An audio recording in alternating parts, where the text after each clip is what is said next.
Welcome back. So, we're just in time, 5.5 hours late, to late join the yearly classical arena.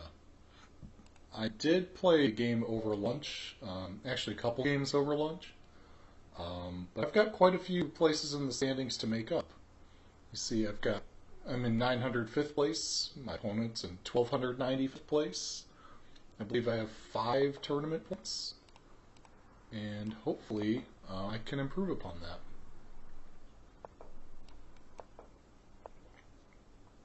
So the comical thing about this event, if anything comical can be said about it, is that everybody's trying to score tons of points, and to do so you need to play quickly, even though you've got 10 minutes per player per game. You're by no means obligated to use all of your time. Also, if you do go berserk, expect that your opponent might not, and that might actually slow them down. So it's possible that going berserk could cost you in terms of tournament points because your opponents are moving slower.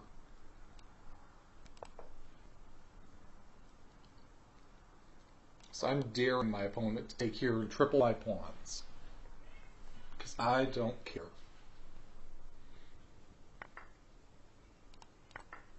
Alright. So yeah, we'll see how this proceeds. I like the fact that both players have chances here.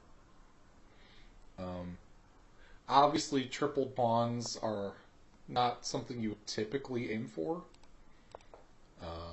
but it does allow my pieces rapid development, and it's kind of difficult for his knight to simultaneously attack more than one pawn.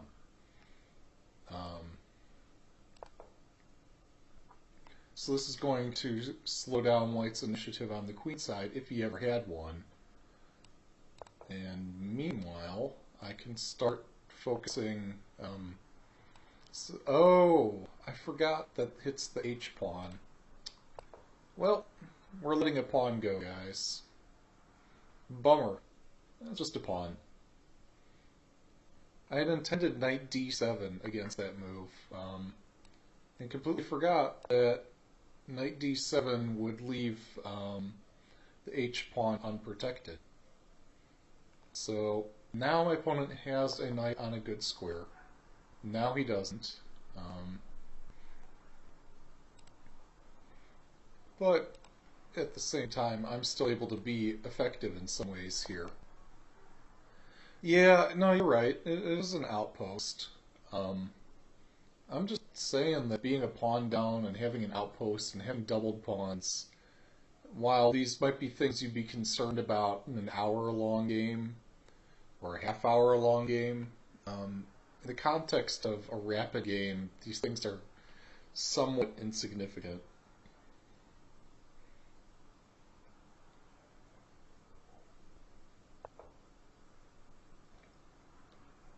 So I'm not really too frightened by any of this, even though I probably should be.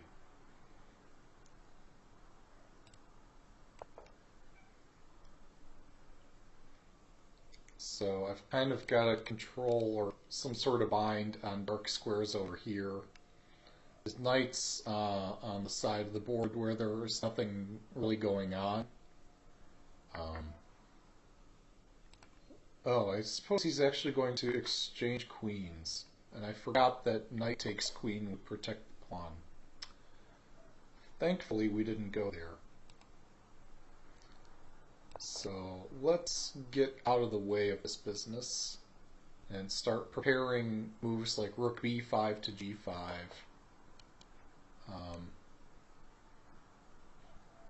So he's threatening a knight fork on d7, which kind of forces me to play my plan right away. Unless I got some other killer tactic, but I don't think so. Yes, there are other moves in the position, like I could play either rook to d8 and try to slow play this somehow. But no, I prefer the more direct, less subtle approach, which just brings the rook out and over, bring the other rook up and over, put the knight on f4, and maybe if he's careless, maybe I get to take a rook in the corner. Probably not. Just try to give my opponent some practical problems to worry about.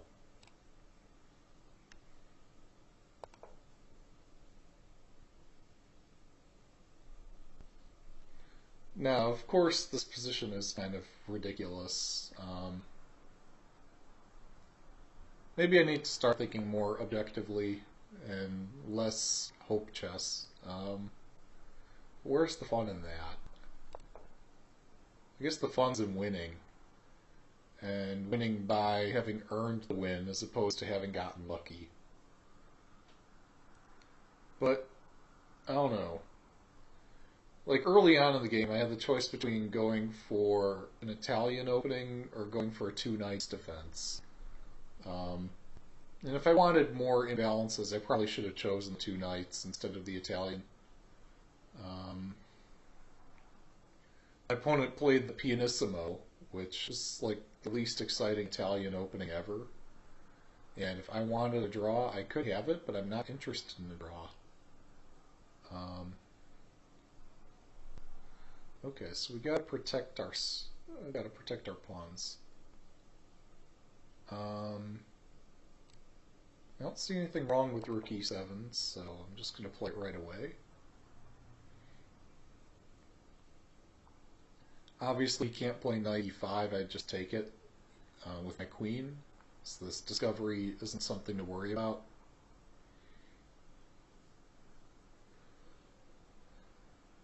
If I could get in f5 favorably, that'd be cool. It's probably not going to happen. So now he's trying to put some pressure on the king's side. g4 is going to follow.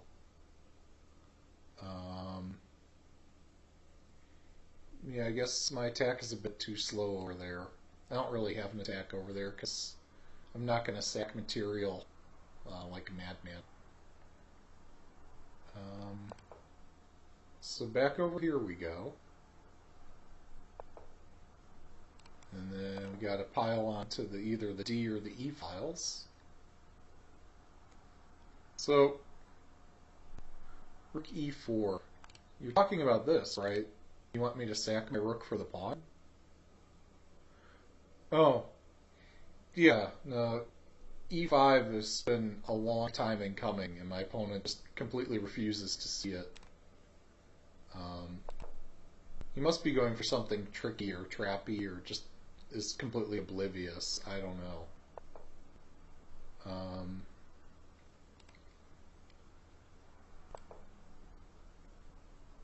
But yeah, the longer he prolongs this e5, the more chances I have for counterplay. It's like if he takes on g6, I take back and then play rook f8. And then I'm active. So that's the plan, guys. We'll see just how well the plan goes.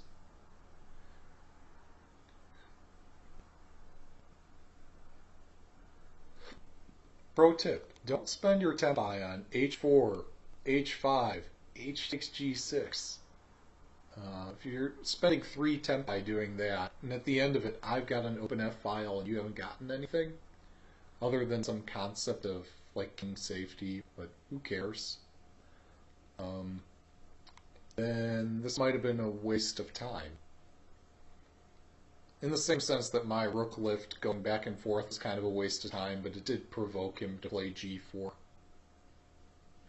So maybe I should be less critical and like try to play good moves. That'd probably be a good idea.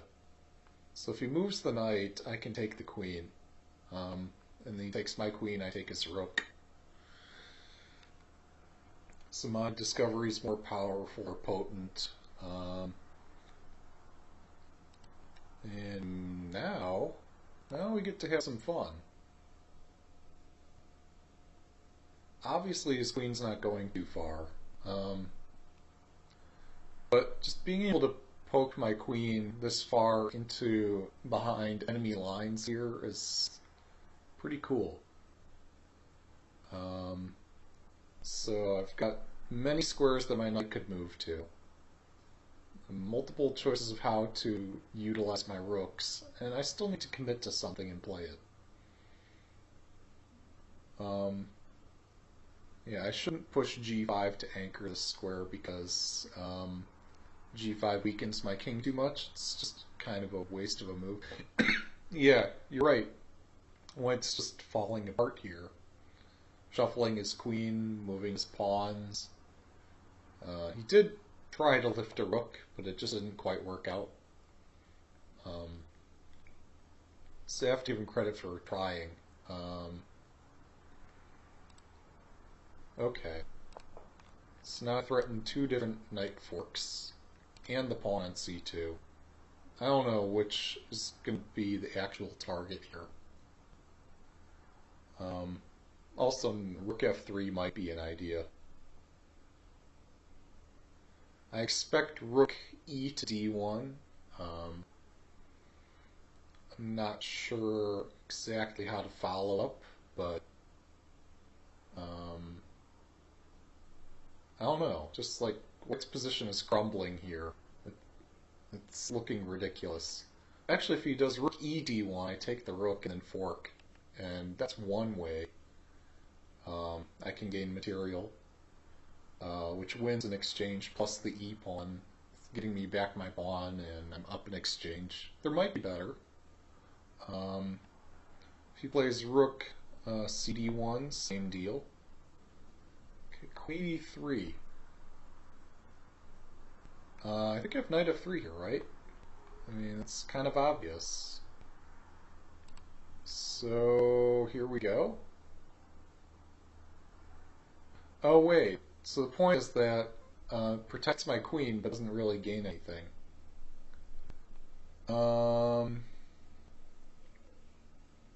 That's interesting. Knight f3, king g2. Oh, king g2, I take the rook. Knight f3, king h1. I don't really have a good follow-up. It's crazy. It's absolute madness that I don't have a winning tactic here.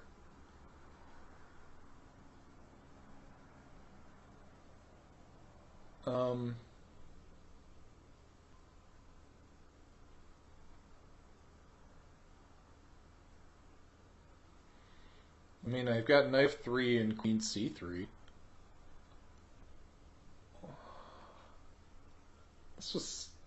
That's really amusing that there's just nothing here. I've got queen c3, threatening knight f3 later, but he just plays f4. I think I do need to lead with knight f3, though I'm not sure how to follow.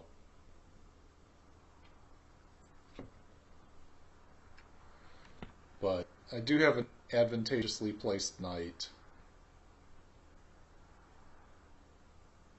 I could always like bring my queen back around or something.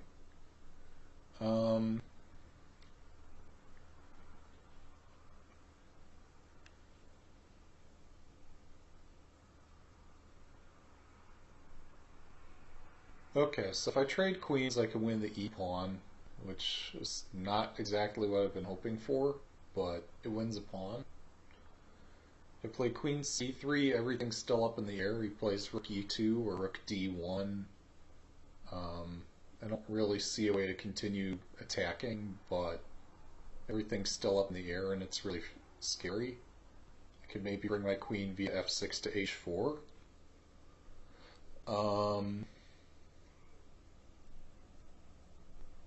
Oh wait, no, if I win the pawn though, if I trade queens and take on e4, he just doubles his rooks. I have to double my rooks.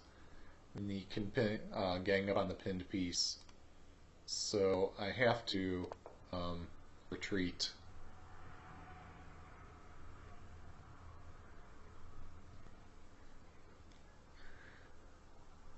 Yeah. Uh, Queen c3 is the pragmatic choice. I just wanted to see if there's some way I could win it outright. You have to look. And I didn't find it. It's probably not there. I guess most opponents, it's probably true that streaming makes playing a little bit more challenging. Against this guy, I don't know. Um, so we're going to go with the aforementioned plan. Just move back around. Note that his king isn't going very far with the rook on e2. I was more worried about rook d1, although I said rook e2 first, because it's the more predictable move. It like guards both pawns on the e file and keeps pressure. Or on the second rank, there's two pawns, and keeps pressure on the e file with this idea of pushing the pawn. Note that e6 loses to queen h3 mate. So he's probably going to play king g2. He might move the rook. Actually, if he moves the rook, I win material, right? Actually, yeah, if the rook moves, I just take it. Or I could check and then take it. So...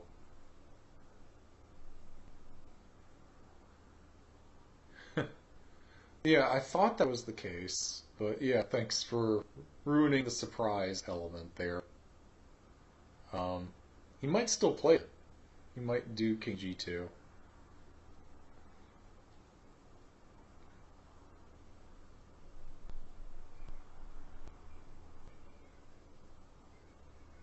He might try knight f4, trying to bluff me out of playing queen h1. Oof, man. I almost said queen f1 there, and I'm like, wait a minute, that doesn't seem right. 4, 3, 2, 1, and time. Alright. Well, that was fun.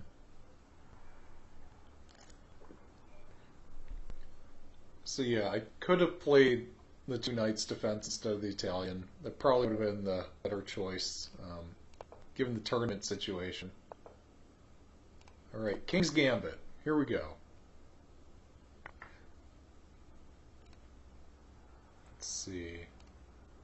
How do you do this again? Is it bishop c4? Is that the one I do? I think that's the one I do. I'm not afraid of this.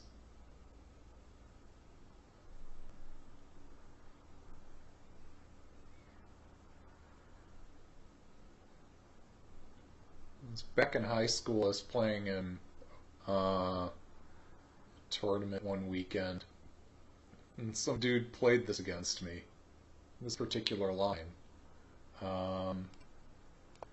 And I played bishop e7 and bishop h4 check. And I didn't know what to do because moving the knight out was kind of a problem with the bishop needing to be defended by the queen.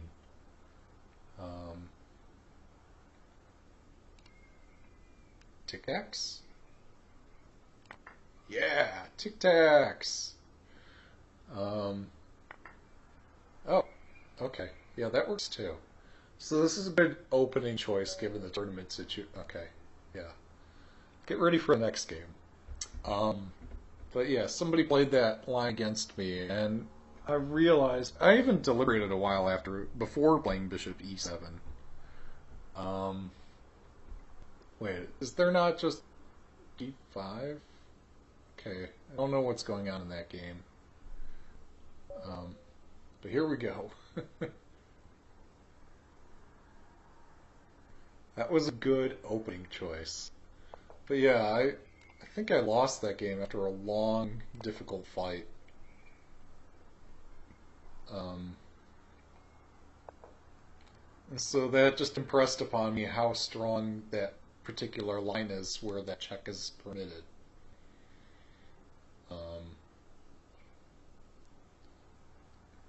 Maybe it's not objectively strongest, but man, it's got all kinds of practical chances. Now, should I play g6 like everybody else plays? No, we're going to go knight f6 to the line I've like halfway studied, that I know almost kind of sort of the theory. Ooh. Whoa, that's kind of fun. So what the heck? Let's play g6 now. Okay, thanks, Fate. I'm like, pretty sure there was g5 in that position. Black was rated 2500, but that's a lichess rating, not FIDE, not USCF, not whatever. Definitely not BCF. So maybe I should just get accustomed to the fact that high ratings don't mean much. Okay, that's a pawn. This is like, you'll see this in the book. I forget if it was Beating the Sicilian 2 or Beating the Sicilian 3 or whatever it was. Maybe it was Pandolfini's book about opening traps and zaps or whatever it's called. But yeah, no, that was it. I forget if it was Traps and Zaps or Traps and Zaps 2. But this queen fork recurs in every opening ever. And so when you push e5 or d5 or c5, you gotta be thinking, you know, have I completely neglected my development? Do I just really love pushing pawns? I'll give him something to think about. I'm just going to play queen d2 and we transpose. Or maybe he plays knight d2. But either way, I've taken some time off his clock. Oh, I do have... I mean, if I'm crazy, I could consider sacking the rook just to complicate.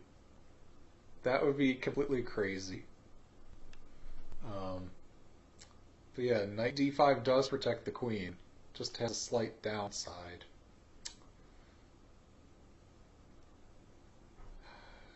Man, I didn't think you'd think so long about this. I mean, anything other than queen d2, and I've got this threat just looming there forever. So, queen d2 is the obvious, reasonable move. Oh, but no, I could drop back queen e6. Okay.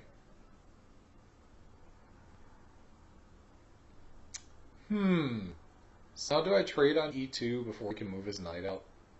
Or do I like having my queen just out in the fray?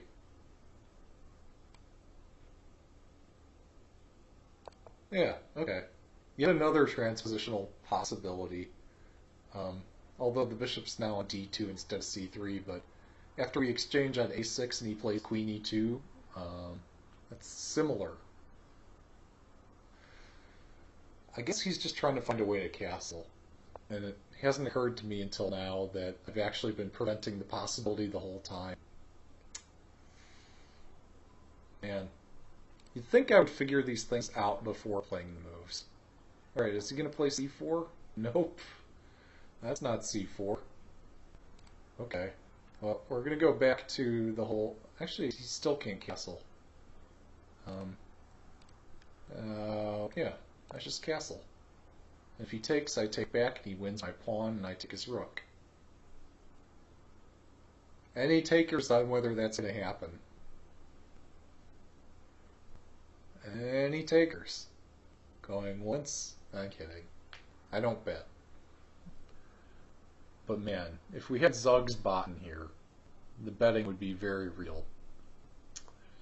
You get all kinds of Zug bucks. Alright, so now what? Well, I think now I just intend to put my knight on e3. Or maybe I want to get my bishop out.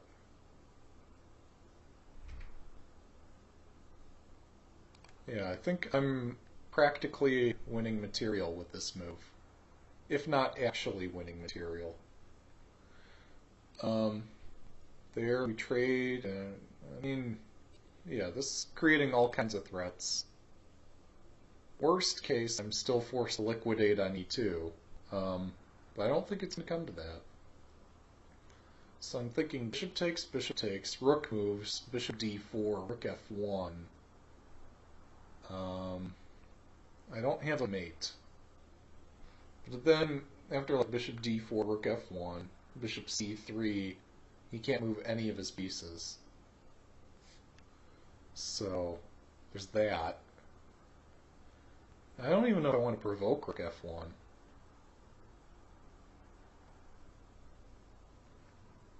But, yeah, it's really difficult for white after taking bishop takes knight, bishop takes... Oh, he's not going there. Well, this just wins material. We'll see if he spots it. I think he's planning on this. Boop! Okay. Like I said, good opening choices. For getting your way back up from the bottom of the tournament.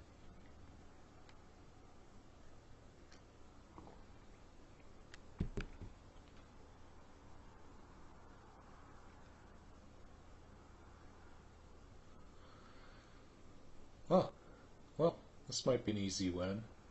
He's got 30 seconds to make a move. It's not going to be h4. Probably not going to be a4 either. Oh, yeah. Okay, we're in 352nd place. Man, at this rate, I'm going to get, like, so far ahead of first. They'll have to invent 0th place just for me. Oh, okay, here we go. Real opponent. By real opponent, I mean somebody who has a higher rating than I have. Alright. Ooh. Okay, let's go. Really? Is that the line you really want to play? Also, can I play bishop c4 here? This is going to get me killed, but I need to know. I need to know if this is playable.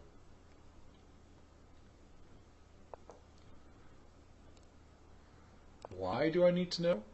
Because if this is playable, man, is this going in my tournament repertoire. It looks too cool not to play. And if it does get me killed, oh well. It's just an online game.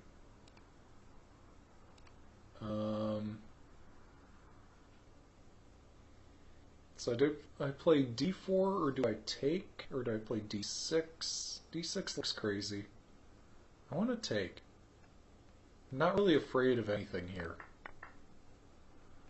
And then I just develop the knight.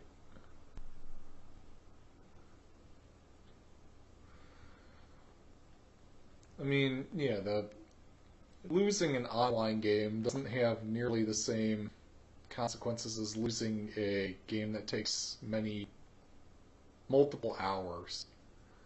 It's easier to lose just an online game that's just done, over with, and you don't have to worry about it anymore. Okay.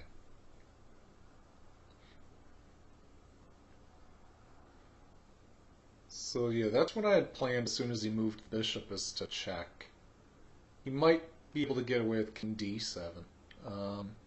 Probably not, but who am I to know theory? Okay. So I'm pretty sure there are multiple good moves here.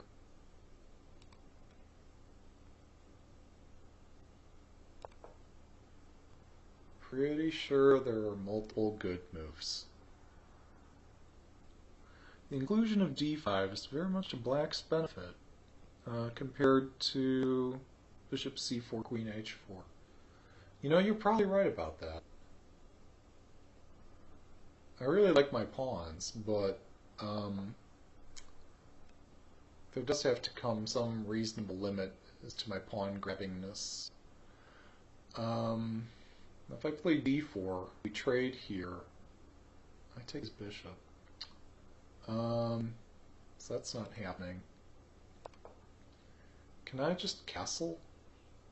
Am I going to get a chance to castle this game?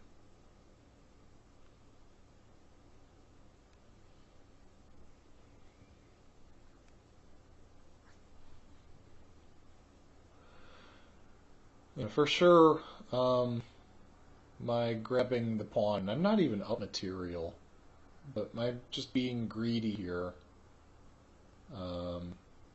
I'm saying I'm not up material because, I mean, that bishop's not going to survive. Um, it's possible my being greedy might have cost me the ability to castle.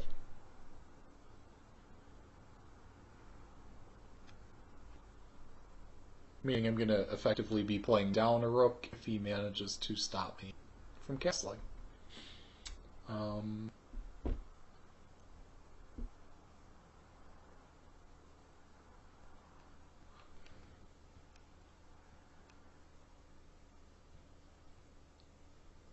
I don't really have... I don't know, my protection of d4 is pretty weak. And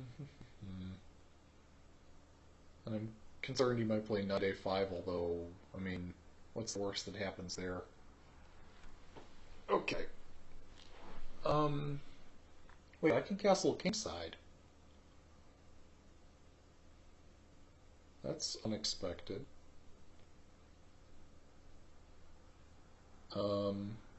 Well, I think that's what we're doing. Because queenside does not look like any party. So, I think I dodged a bullet somehow.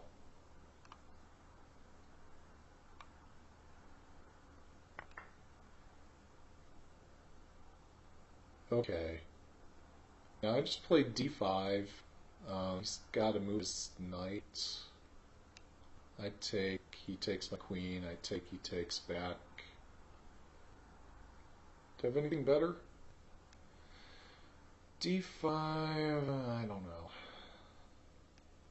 d5, knight e5, knight takes, queen takes. I don't like it.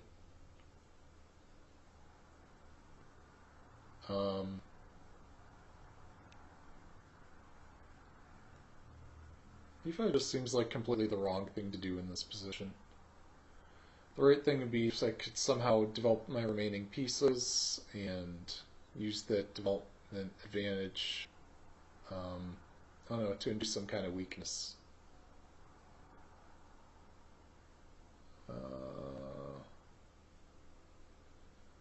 Or not development advantage, space advantage, just wanted to say.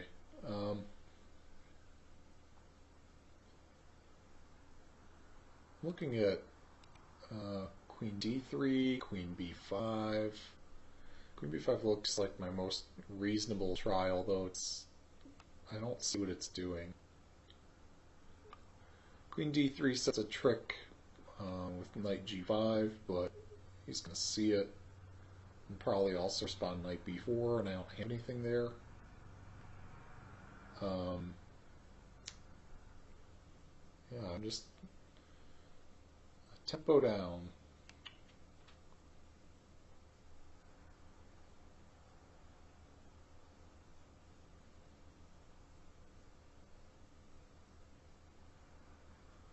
Well, knight b4, queen d1, and... oh no, he takes a2.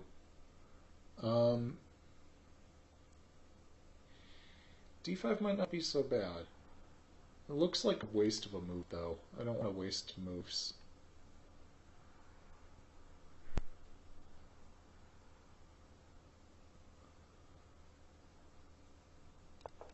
Okay, so...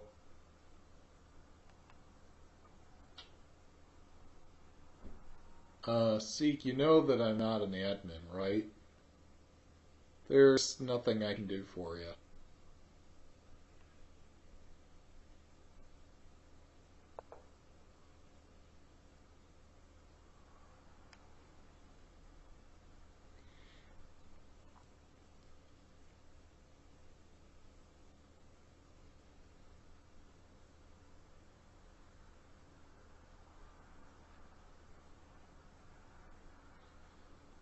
Well, well, well.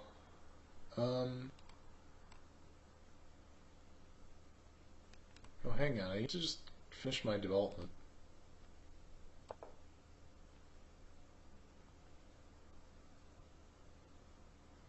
Even if I could, I mean... I don't know, it's always contentious to do some sort of administrative thing, because there's all kinds of other administrators that each they need to work as a team, and I can't just be acting as a lone wolf doing whatever I want to. Yet, you have to be part of a team. So I can't just reverse another guy's decision or something.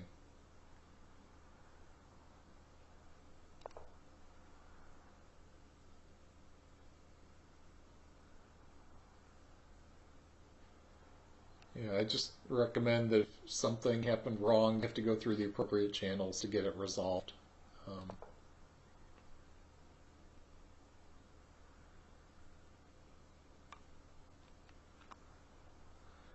So, I'm not sure what I'm threatening other than maybe this pawn, maybe rook AE1. I want to grab the pawn. I really want to grab it. It looks like a very grabbable pawn. Bishop takes, queen takes. He's not winning this. Oh, he is. Never mind. That's not a pawn.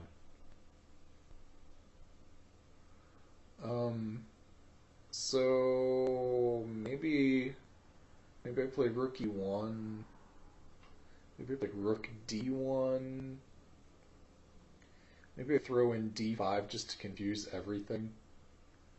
This might actually be the moment for d5, although he checks me and he's winning the pawn still.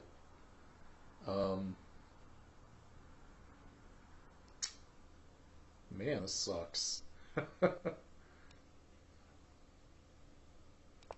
Okay. Well, there's nothing on the E file, so I'm going to develop to D1.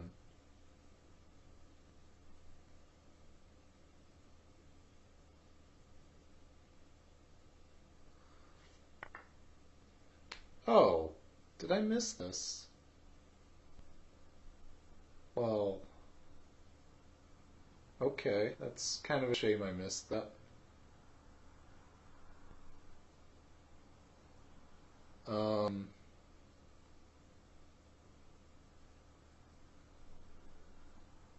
Hang on. I think I can take F4. I think all the magic works itself out, and taking F4 is actually fine here. I take F4, he takes F3, I take F3, he plays G5, I take, he takes, I take check, he plays King H8. No, his knight's hanging.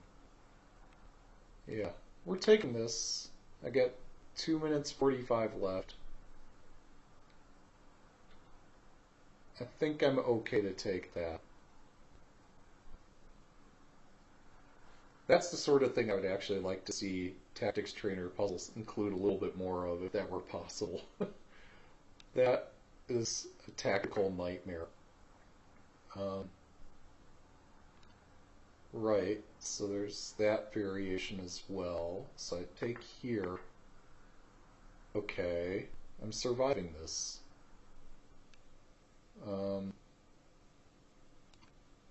So we rook lift. And the key is that the rook's on f8, and he's got this cannon pointed with the queen in front. It would have been stronger with the rook in front. So now we just line up all the pieces on the king's side.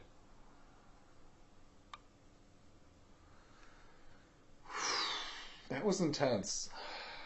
Man. Okay, so now we have the end game. You know, I'm going to offer a draw even though he's not going to take it. Oh, he took it. Nice. Alright, next game. Yeah. I mean, that got to a point where we could fight that out for another... I had 2.5 minutes, he had like 4 or 5. We could fight that for a good 7 minutes, and he could maybe score an extra point or two in the tournament standings. Or we just take the draw and play another game. Definitely, I wanted to do the latter. Even over the board, a good percent of the time, it make a sense to just offer and accept a draw there. Because there really isn't much left to be had in the position. Alright. This is an opening, right? Maybe. I forget. Wait, am I supposed to have my knight on c3 or d2? Whatever. Okay. I think this is by transposition a King's Indian attack. Although I don't like this thing he's got going on h4. It's really uncomfortable. Let's just tuck the king away. Alright, do I play a4? Well, it looks crazy, but it's never stopped me before.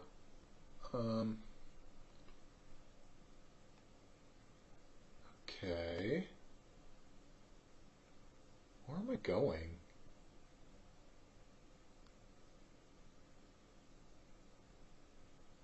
Okay, here we go. Knight to d2, intending g4. Okay. Well, I'm rewriting opening theory as we speak. This is complete nonsense, but in this particular position, it might actually be okay.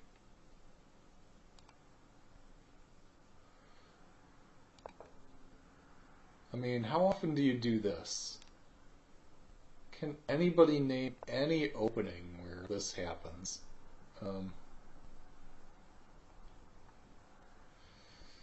Okay. Not gonna sack the pawn, that'd be silly. Unless I play g6. Alright, here we go. We're all in, guys. All in.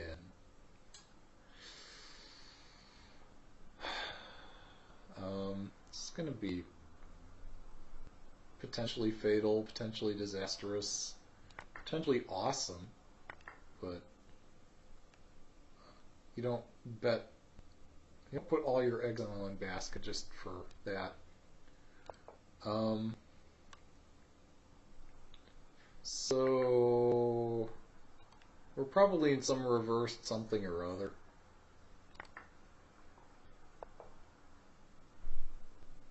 Okay.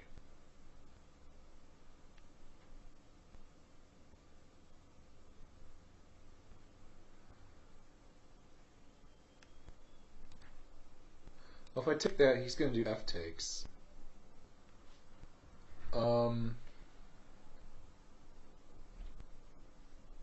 I've been in this boat before. He's going to do f. Oh, he didn't do f takes. I've actually been in a position very much like this before. It was very much a sinking ship last time it happened. Okay, I don't know what the heck that's about. That's no good. At least it looks absolutely hideous. I do not approve of it. So I guess I just take it, right? I take here. This seems somehow sane. Okay, and now we win an exchange, right? I don't have better, so we'll just grab an exchange, you know, no big deal. Okay. He's trying to intimidate me by moving quickly.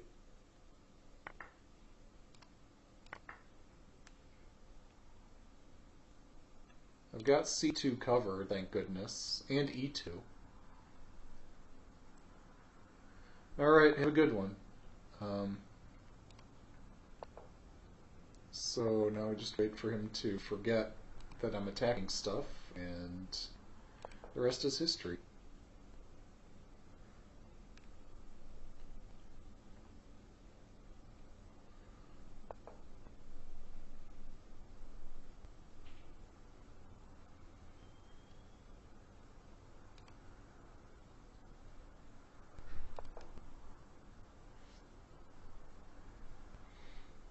Yeah, no, I don't dispute that c2 is very loose in this position.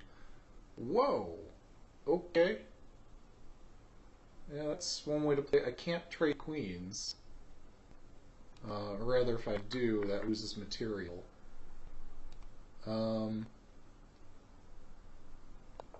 But now I've got f7. He's going to throw an e2 at some point. If he sees this, which he didn't. Okay. So, we're making a comeback, guys. Making a comeback. Queen a8. I suppose that would have worked.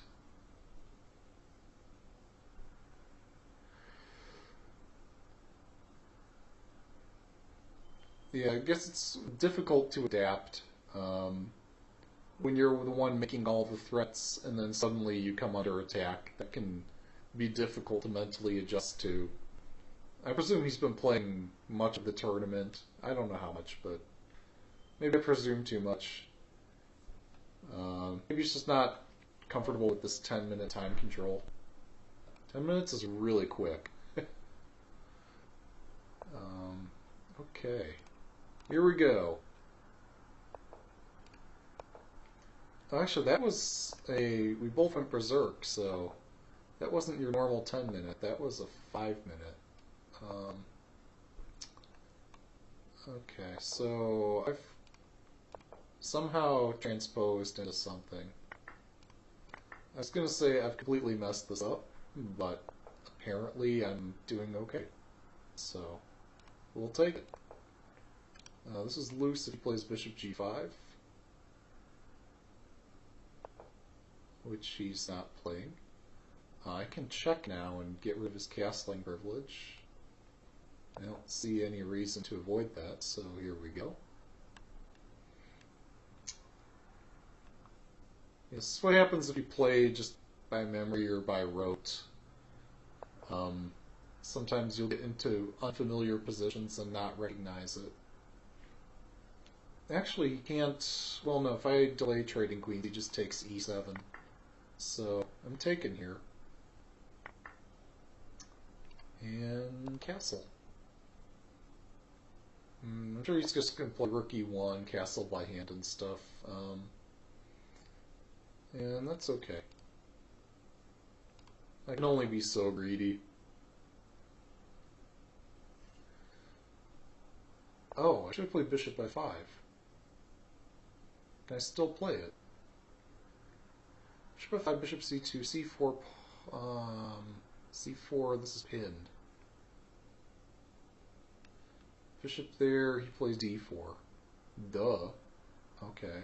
So, just develop. Yeah, I missed my chance. That's okay. Other chances will eventually arise. I have no hurry to take that. He's given me e4. In fact, now this makes it trickier for him to play bishop c2. And if he's really careless, like plays knight h4 or something, I got check, and then I take the rook mate to follow. So he's got to find a way to develop that doesn't involve moving his pieces. That's not an easy thing to do. Definitely not easy.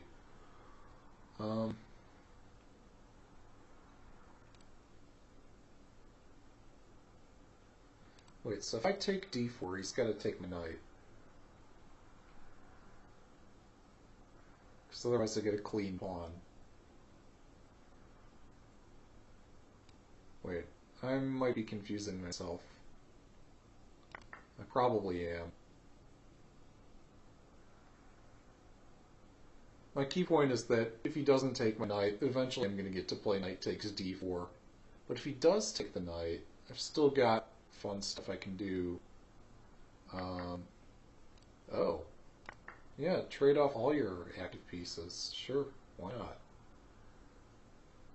So he's probably going to do bishop takes and then do knight takes. Wait, no, I mean pawn takes. Because he still needs to keep this square covered.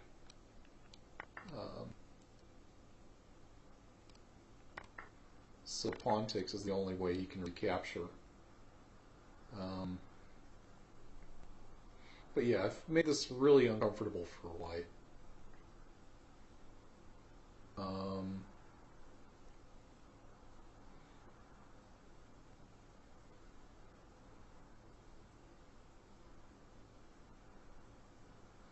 Where's he going to put his knights? Oh, one of them's probably going to e5 soon. Unless I can prevent that somehow. Knight g4, h3, check, king moves, check, king moves again. I don't have any mate. Okay, well, we'll just take this. So if I don't take it, that's actually going to go away.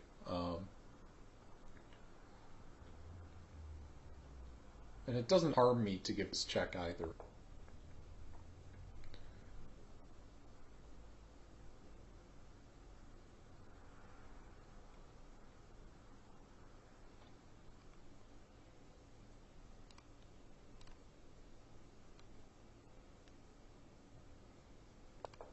Okay, so that's an active square for the bishop. It does prevent immediate mate ideas, but it ensures that this knight moves, say, to f1. I can chop f3 and have an interesting endgame to follow. So most likely he's just going to play knight e5. I play c5, he plays f4, I take, and I'm not sure where we're going, but I kind of like it.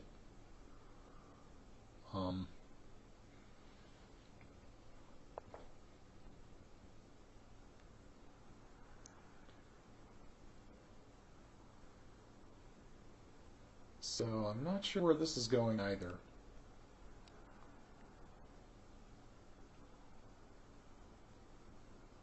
I play this because I'm intending a4. Without a4, it's kind of silly to play a5.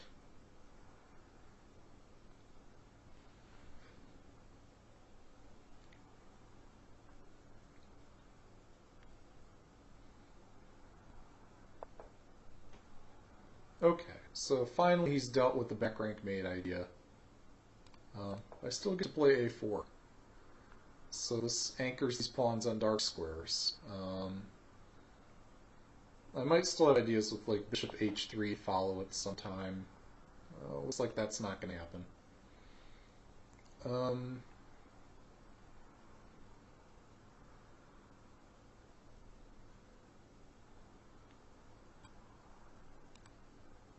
Okay.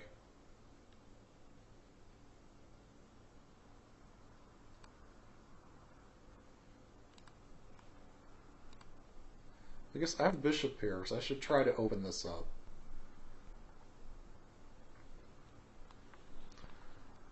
F2's the target, but that doesn't prevent me from creating other targets if they show up.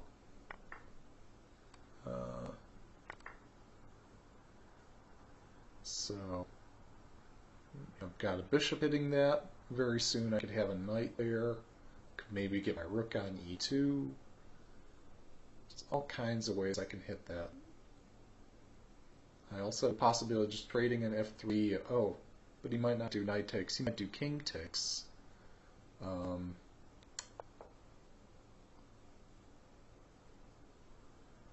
Okay, so bishop e3 is the idea, if he has time for it.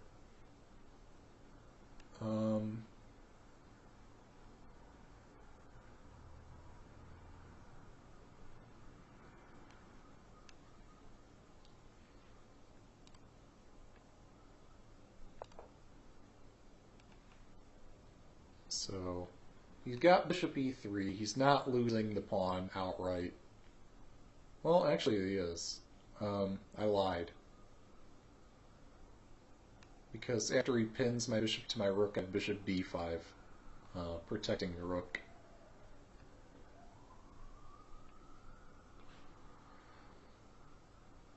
Still, it's tricky. There are ways to go wrong.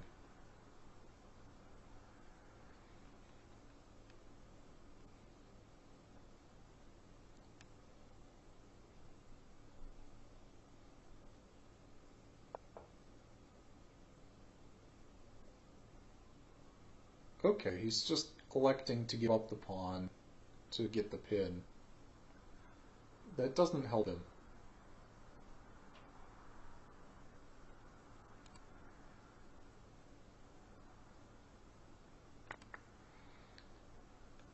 So unless you can somehow simultaneously unprotect my knight and like pin my bishop all at the same time, this isn't going very far for white. And I still got like bishop takes either knight with check to get me out of this if I have to bail, which I don't think I do. Also fun could be this idea. Alright, do I just play f6? I mean, where's this knight going? Do I play g5 and win material?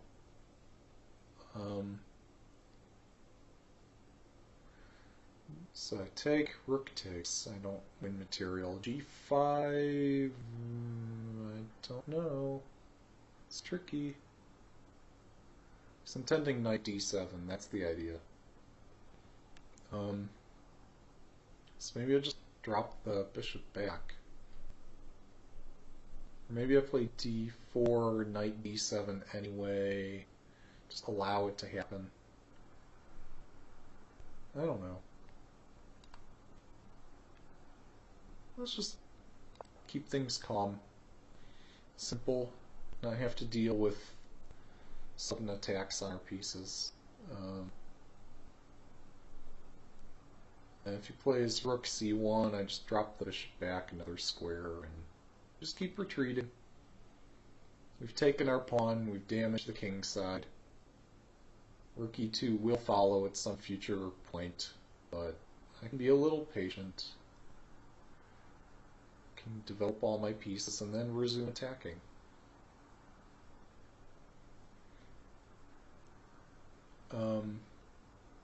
Actually, rook c1, I've got knight e4, and maybe that's the way to go here. Because that knight at f2 is kind of weak.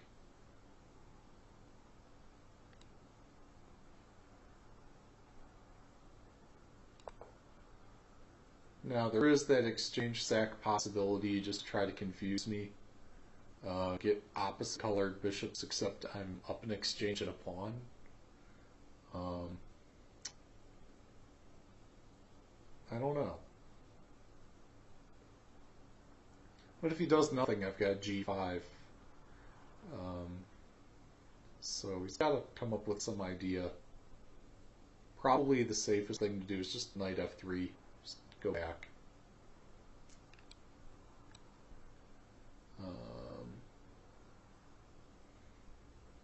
I'm not trapping a bishop, although it would be really cool if that were to happen.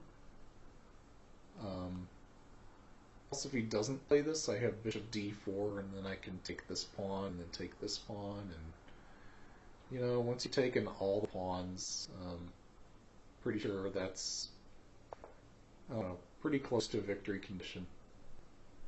Alright, so I've got I've got g5 if I want it. I'm pretty sure I do want it. I was looking briefly at knight f2, but that puts back where we started. So here we go. The knight's the bishop's responsible for protecting the knight, and yeah, that's that. Hey, so we joined. What was it? Half hour ago? No, more than that. Let me check. How long ago did we join? Oh, 1.5 hours ago. Didn't think I'd been going at this long. I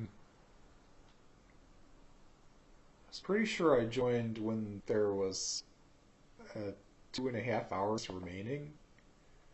And now there's, well, anyway, do the math.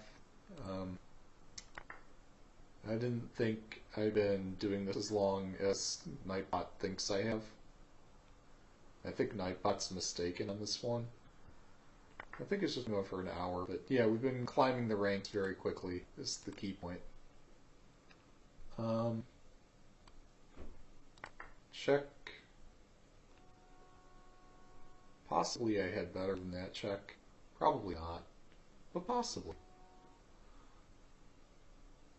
It would not have killed me to spend a couple extra seconds looking for something else. Alright. He correctly spotted that there was a knight fork.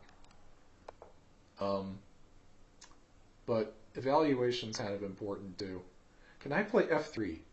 f3 knight moves, f2 knight moves. I mean, f3 probably g4, f2 king g3 is probably the way to go.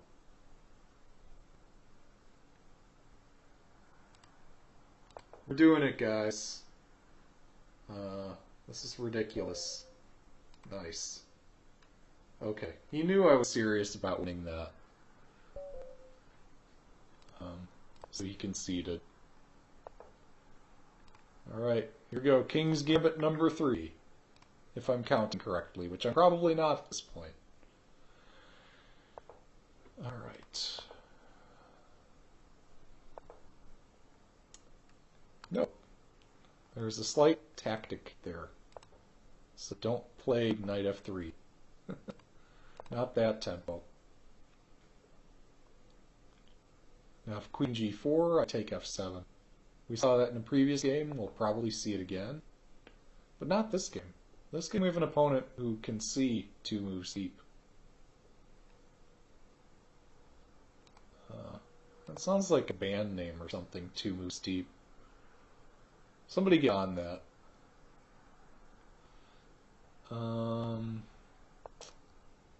So I was thinking, like, I don't know, e5? I'm supposed to know this. It's my opening and all, apparently. But yeah, it's just fantastic. This King's Bishop's Gambit, the line where you play Bishop c4 right away, is just amazingly resilient.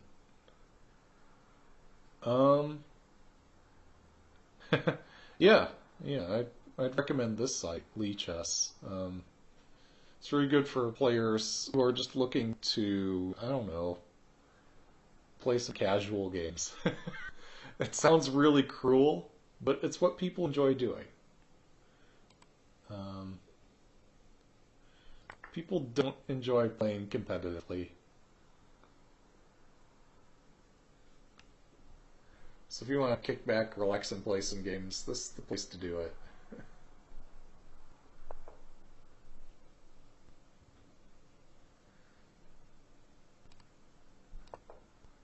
Wait, am I trapping a queen? No, I'm not. He's got queen b4.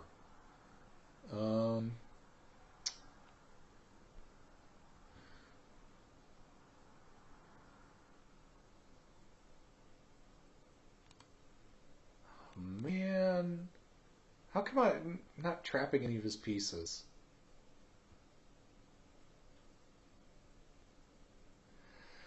I need to develop.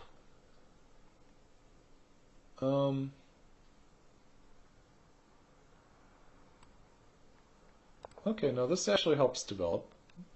This is not the wrong direction.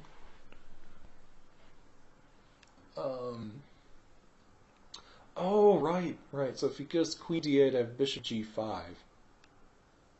And then if he actually plays f6 to block that attack, well, we could play the, not f6, but knight e7. Either way, I've got something going here. Actually, this is a whole lot more than something. This is just absolutely crushing. Goodness. By crushing, I mean winning a knight. Cool. Okay, I've got to take a second just to analyze what in the world happened here. By me analyze, I mean I just have no idea. So Stockfish, go analyze the thing for me. Note, I still have my Freedom Gauge plugin. That's what I'm calling it. But that's my way of coloring the evaluation bar to look like something out of a video game. So queen or bishop c5, right? So bishop c5 is not the way to go. Now, I mean, you could dispute whether or not this is terrible for white. I spent, well, a long time ago, spent a white some time analyzing this and could not crack it.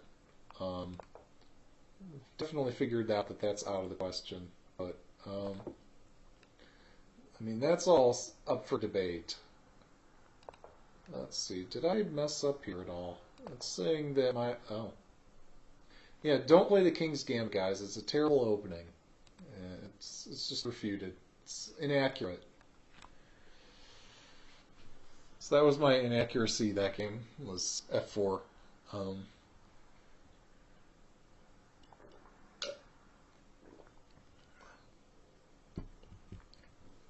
It's a horrible, terrible opening and whatever.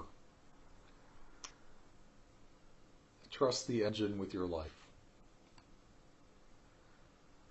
Yeah, I got an interesting question on the Q&A recently about engine evaluations. And they showed the same game having two different evaluation scores, or rather two games that had the same moves, evaluated differently. And I had to go back to the drawing board and look up, like, okay, if they have different evaluation numbers, what does that mean? And I looked up the definition of that score that's returned by the engine. And that definition is simply, this is the evaluation from the perspective of the engine, this is the engine's score for the position from the perspective of the side to move. So, literally the definition of that evaluation is, this is the engine's value for the position. And so by definition, it's correct that it's discrepant. I don't know. Like, it's correct that both evaluations for the same position are the correct evaluation, because that's what the engine said.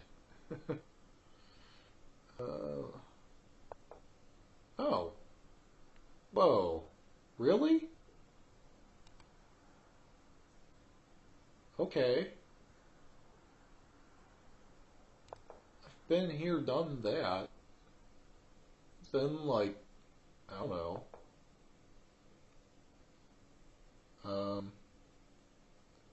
But no, I've definitely had this position before. It's been a while, but I'm pretty sure I can play this.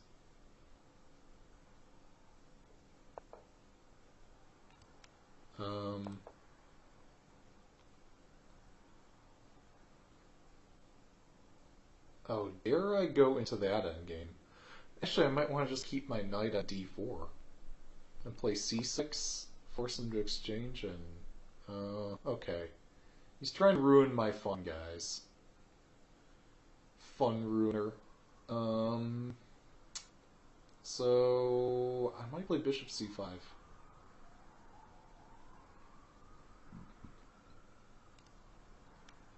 Yeah, bishop c5 it is, I think. Yeah. Oh, but yeah, my point was that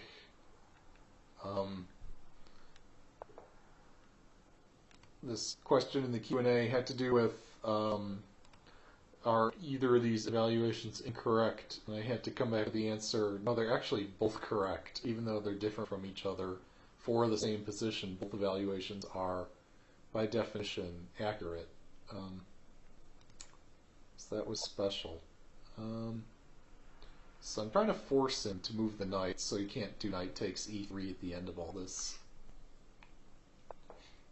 And now we get complicated. I think I take the knight, he takes my bishop, I take there, I've gotten 2 pawns, but if I take and he interpose, or, I don't know, let's find out. We all vision the zugs out of this. I think I'm doing okay.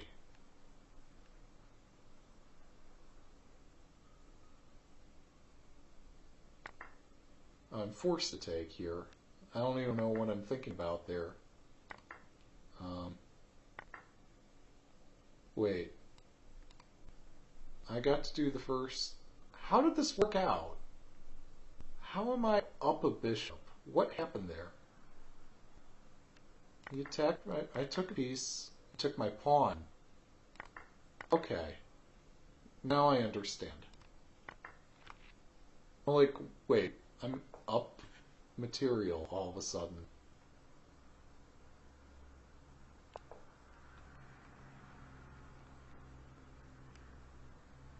But no, I was pretty sure in those other lines I was doing well too. I'm not, like, offended that I'm up material, but I'm kind of disappointed that I didn't see how I won it. That's why I got, like, so outraged there. I'm like, wait, it didn't make any sense. So rook takes, queen takes, bishop takes, rook takes. Oh, wait. Yeah, no, his queen's in the wrong spot. Rook takes, queen takes. This actually wins material to take like this. That's crazy. Wait, now if I take there, rook takes f2, rook takes d4, rook takes queen. I'm not getting back rank mated. Oh, he's got this check. That's the point. Like, something's not adding up. Alright, so here we go. Rook takes queen c4, rook f7, check. It's just not worth doing. Okay, bishop takes, rook takes, queen takes, rook takes, rook takes, king takes. I can't win that endgame. That's a drawn endgame.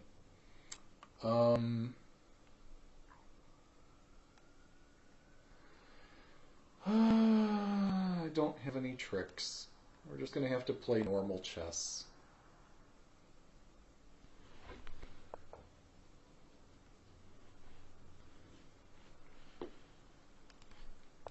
And just gang up in the f-pawn, like, I don't know, the old-fashioned way. I mean, this wins the pawn. It's just not flashy. So rook takes, bishop takes check. Could do bishop takes check first. I don't have to, but I could.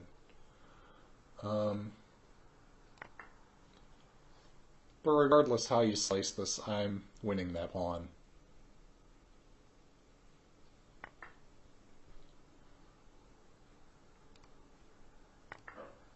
And worst comes to worst, I always have this queen f6 to bail out.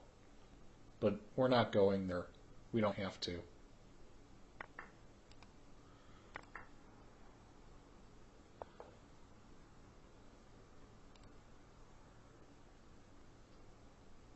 Okay, we're gonna protect the pawn. c7's already covered. The king covers f7. So as long as I don't do anything retarded, I've got these back rank mate threats I can threaten him with. And this is protected, so this position isn't as loose as it looks.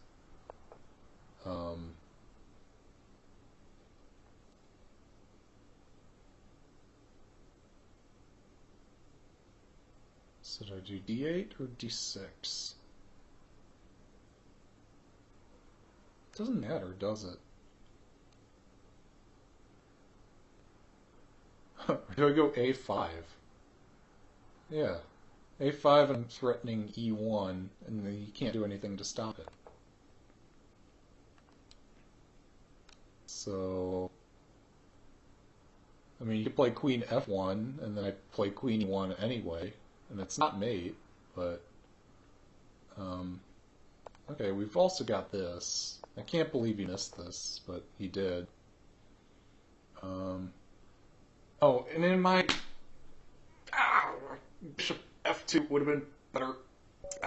Okay, but I win. Oh man, I was feeling so brilliant there too. Okay, well, that's fine. When you see a good move, look for a better one. That could have been a long and agonizing endgame. Still winning it, but no reason to go through all that trouble.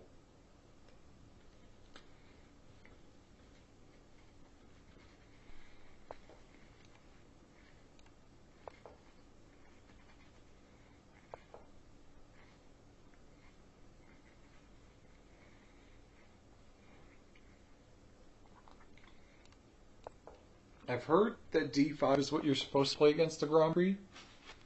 I don't know why. We're going to learn today.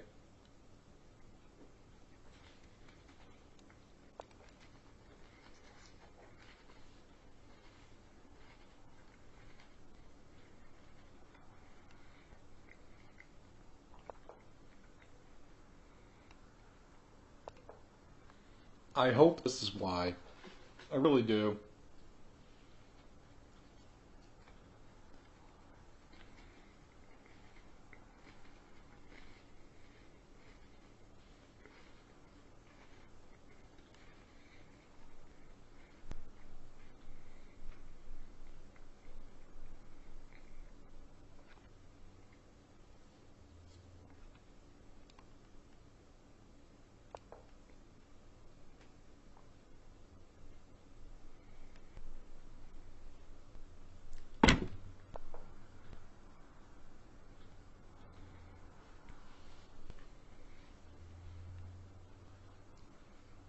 So, do I just take f3 and play g5? There's no way that that's the right way to go here, right?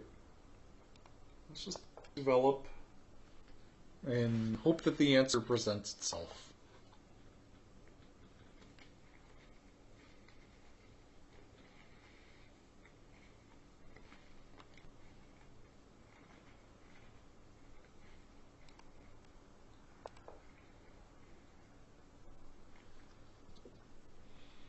It's actually cheese and crackers. Well, I could see why you'd think it might be cereal. So do I have knight f5?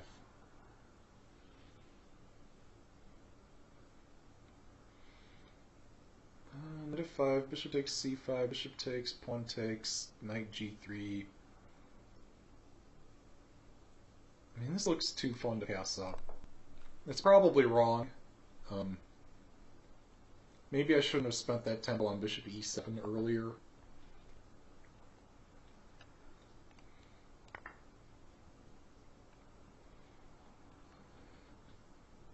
Okay, so I've given him the bishop here.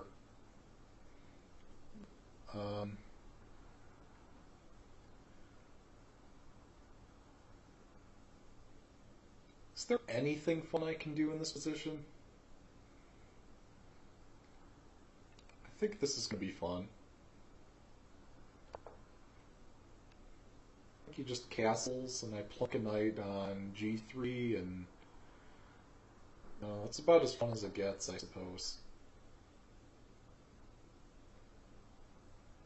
I don't even know if I want the knight there. It might be better to put the bishop there. The knight on g3 doesn't actually do anything.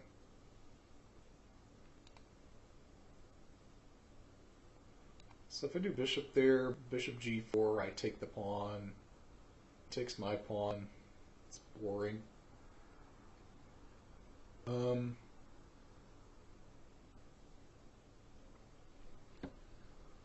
Huh.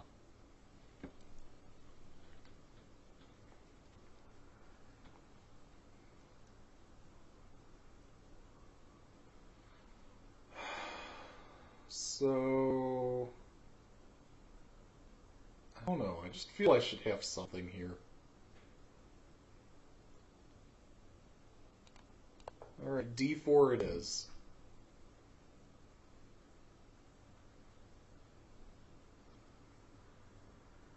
Hopefully trading bishop. Oh no, I've got queen takes if he trades bishops. I was going to say trading there and then g3 would be kind of unpleasant. Thankfully, it's not forced. I should probably castle before I lose the option.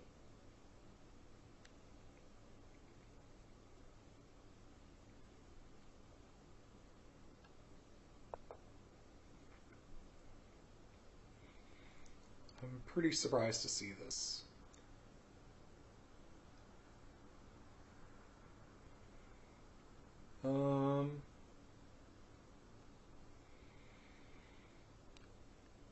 Here we go. This could be a little bit dangerous. So my idea is I'm going to put one of my knights on e3, and hopefully the other gets to go to g3.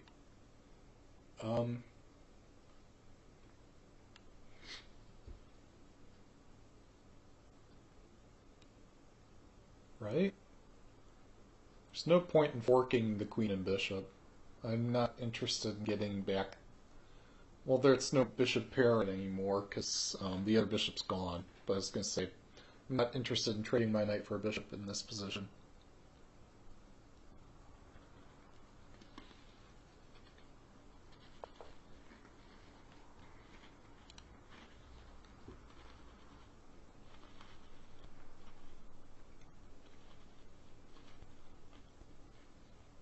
I don't even want the pawn. That's really weird. I'm just going to continue development. I'm usually the one grabbing all the material, but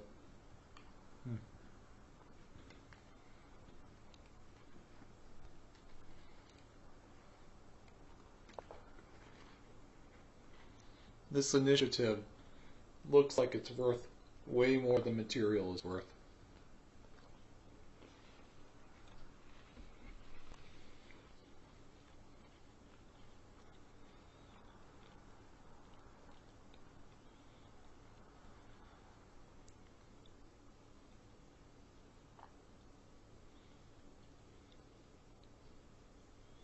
Wait, if I check, queen ticks, I take his rook.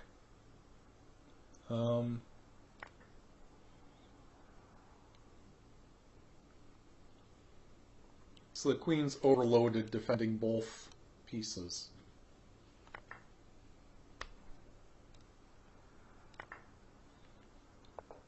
You saw my reaction time on that puzzle was like 30 seconds. But I found it, and finding it's what matters. Okay. Well, just take another thing. Keep taking all the things until there's nothing left to take. If knight g3, I just take, that's mate. If not knight g3, I don't know where the knight's going. So this is precarious for him. You can't do rook e1, you can't do rook f1. Okay. Yeah, that was probably his best option in that position. Only because he's playing against me. He wants to help me get my way into the top 100.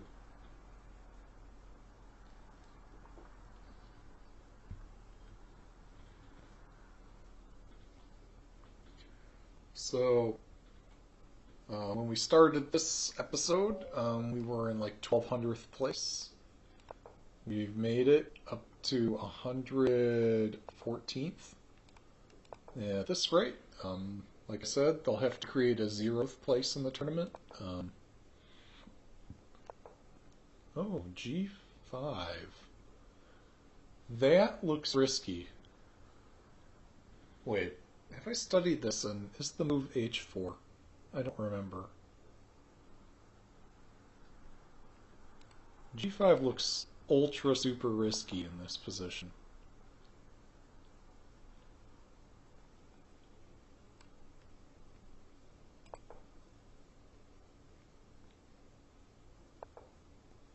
Holy moly. You can't be serious.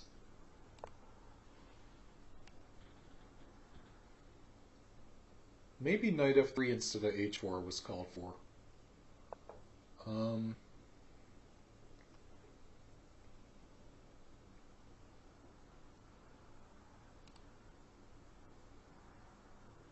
Whoops, that would allow bishop takes. Wait, I can take h5. I should probably take it. And then take g5. And then just take all the things. So earlier I was worried about queen f6. In this position, I'm really not so afraid of it. So, tactics. Tactics, probably the knight's coming to d5 and threatening this kind of stuff, so good luck. You might need it. And no, that move does not help you.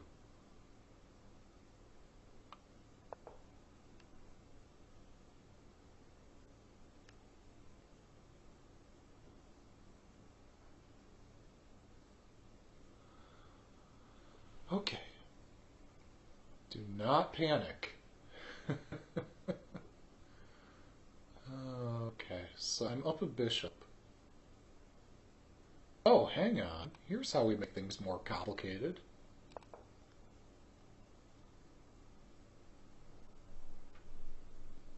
Man, what a game. And by a game, I mean probably some move that, some word that means absolutely nothing like the word game. I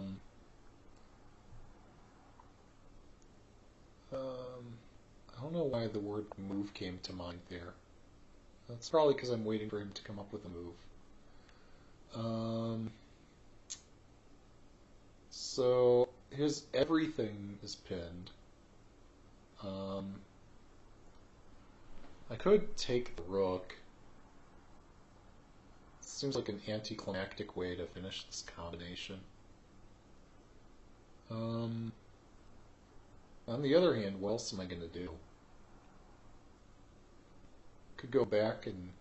He offers a draw. That's really thoughtful. Might try the next button over. Might have better luck with that one. So I take g5, bishop g7. Yeah, I don't see any tricks there. Oh, bishop h3, knight f6. I just take the knight.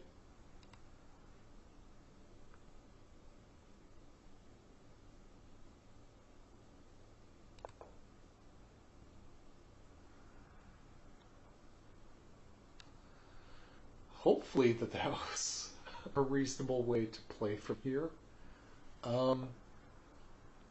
And he does cover c7. We'll give him that.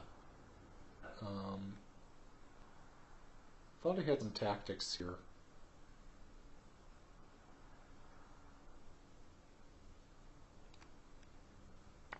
Alright, so we're taking this, guarding the f6 square. I think he just does bishop g7, and now I have to drop back. But my point is, I've taken enough pawns, and he has no territory.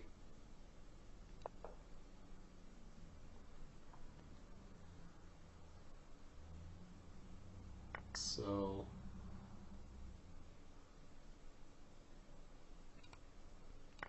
okay, we're just going to develop. And now the rook's active. I mean, this is the sort of position where I'd prefer having initiative over material.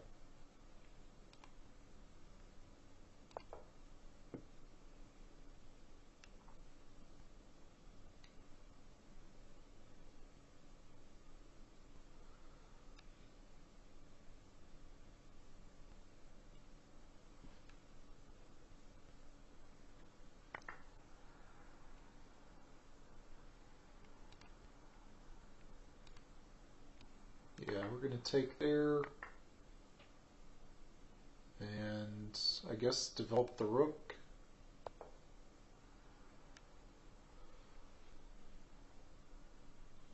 But yeah, this pawn on g5 is just amazing. And my queen on g4 preventing castling, it's just beautiful.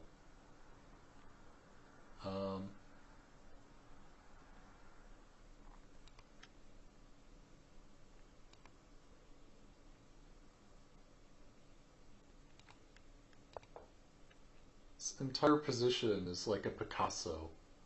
Just everything that can go wrong in the opening. Both knights are on the edge of the board, the rook's in the corner, black's not castled, and he's moved the queen a million times. And make that 1,000,001.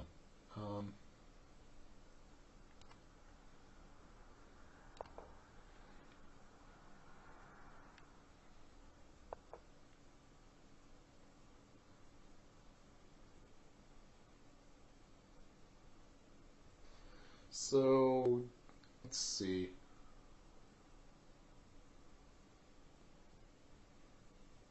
Am I going to let my beautiful pawn go? I might have to. Actually, no, this is powerful too.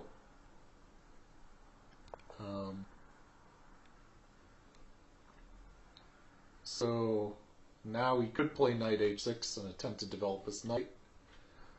You might have to because I'm threatening rook h7 and stuff.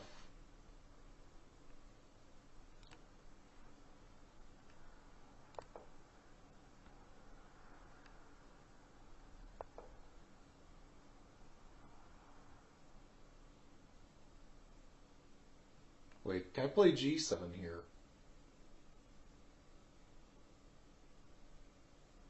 Can I play g7? I can, he moves his queen somewhere and I don't promote immediately. Knight d5 might be better.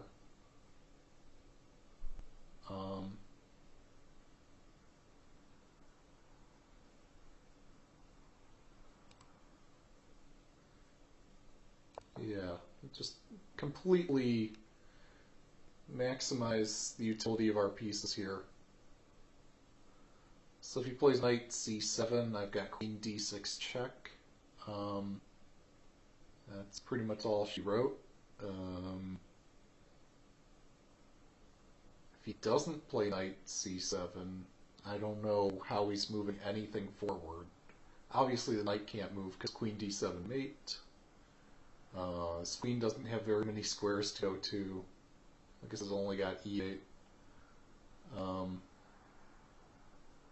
I mean, this is just crushing. And it must take a lot of willpower for black not to resign this, like, every turn of the game. That's some really serious willpower.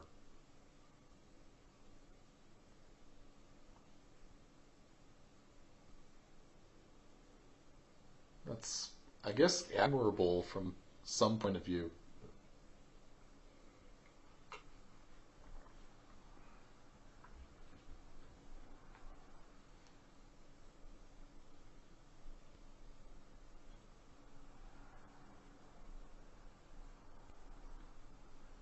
You know, I kind of wish there were a trophy for this kind of behavior.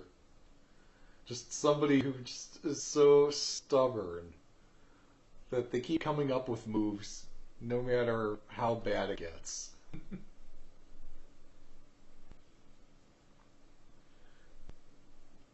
I'm not sure that that's the sort of behavior to be encouraged, but in some way it'd be kind of amusing for if such a trophy existed. Man, you guys are quiet. I guess that there must be some GM or IM or some really fascinating player who's also streaming at the same time. That's just bad luck on my part. Joining a tournament that has strong players. What can you do?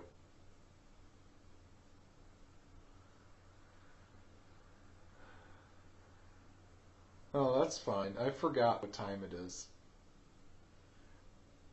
Earlier, you guys were asking me what food I was eating, and then lo and behold, people are hungry.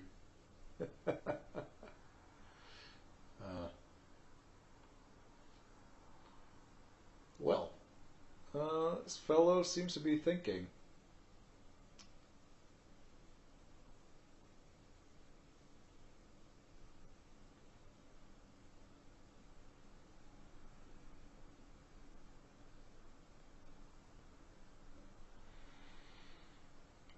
Home, home. You're working on a fishing reel. Huh. Oh, now that sounds nice.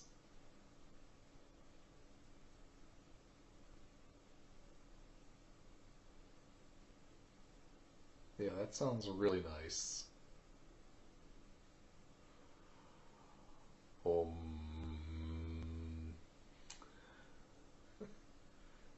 It's a meditational thing. So say the Scrabble books. But no, seriously, how am I supposed to fill time?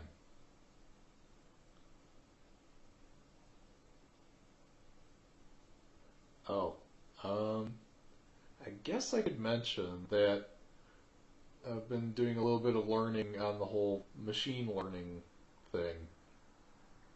I probably haven't touched on this topic in quite a while, and even when I did touch on it, it was in the context of a coding stream rather than of a chess stream, so probably nobody's heard of this other than me. But, anyway, so there's a new machine learning library out there. TensorFlow has always been there, or has been for some number of years. Um, More recently, there's been a new library called TF-Learn, which is supposed to make TensorFlow a bit more accessible for people who don't need all the fine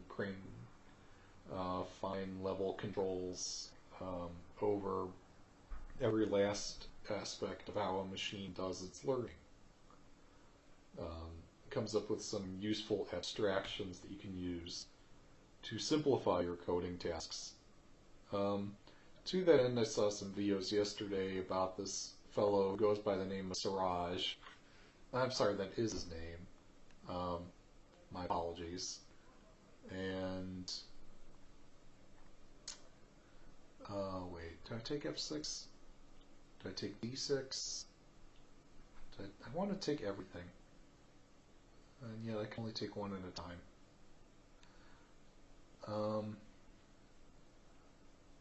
Rook C1 looks fun too. He's got knight C7. Or just take E7.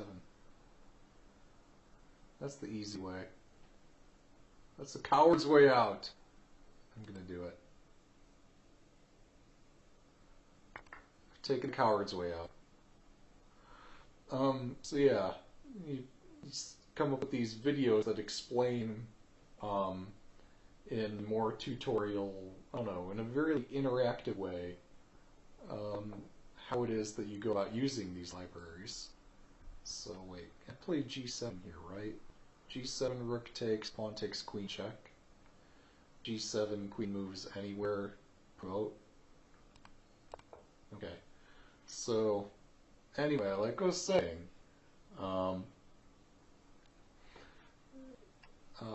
he also makes the code that he presents during his lectures available for download. So you can, instead of having to type it out key for key, just copy his code and use that as a basis and make sure you've read through it and understand it properly, and you can start modifying it and make it do more useful things. So I did this with one of the projects, or actually a couple of them, from his lectures. And I succeeded in, I don't know, I'm trying to figure out how to explain this. So everybody knows this fellow Elon Musk, or a lot of people do, who's got a lot of confidence in this ability of machines to improve the way that we communicate with each other and retrieve data and make the world's information accessible and useful, which was Google's old slogan, or mission statement, rather. So I'm thinking at this point I just want to promote this pawn, and then promote this one, and this one, and this one.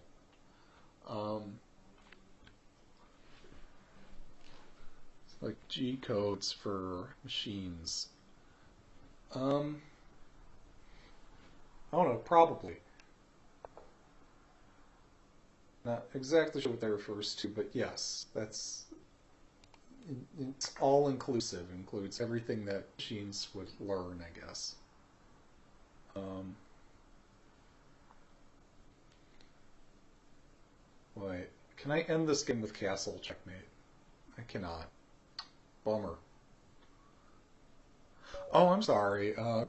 Machines, as in, well, ultimately it would be robots that are intelligent, but for the foreseeable future, it's just going to be machines, as in simulated machines that are just run inside a computer. Um, so I guess it'd just be programs or artificial intelligence. Um, I'm sorry, I'm really struggling to recall the names of these tests. Oh, okay. So I recall the name of the library at least. It's called the OpenAI GYM framework, GYM, and it's a developed by Elon Musk, and he's believing in the fact that we can do better at having good libraries that can accommodate machine learning and make it easier for people to come up with. Okay, we'll try this. To come up with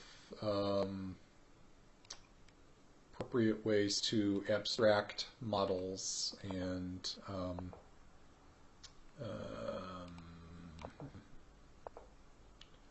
this is interesting. Right now, it's anybody who has to do machine learning prior to this OpenAI GYM and TensorFlow and various other libraries, everybody would have to roll their own kind of ways of building up collections of data and then modifying and mutating and changing whatever those data collections over time. So the OpenAI framework is to try to help direct efforts in a guided direction that encourages good coding practices and code reusability. So without too much labor, I was able to produce a bot that passed one of these challenges. Well, didn't quite pass, but I was able to look at one that passed and compare it to the one that I made and say these were really close and they performed very similarly. Mine almost passed the challenge, but not quite because I just didn't give it enough computing power, but I was at least on the right track. Here we go. Fortune favors the brave.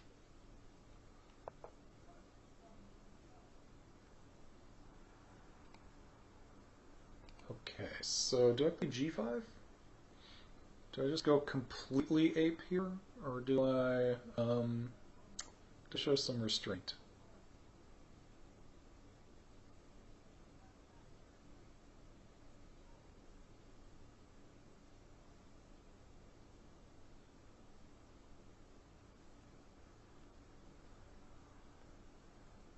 Sorry, this is going to take a little focus to figure out. Seems absolutely crazy for position.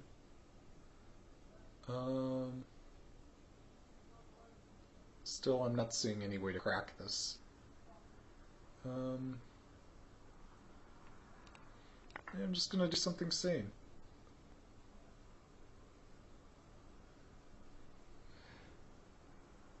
Oh. Yeah, no, I actually think his king's going to be safe on king's side. I don't have much confidence in this attack. Oh, hang on, he's threatening knight d4. That kind of forces my hand.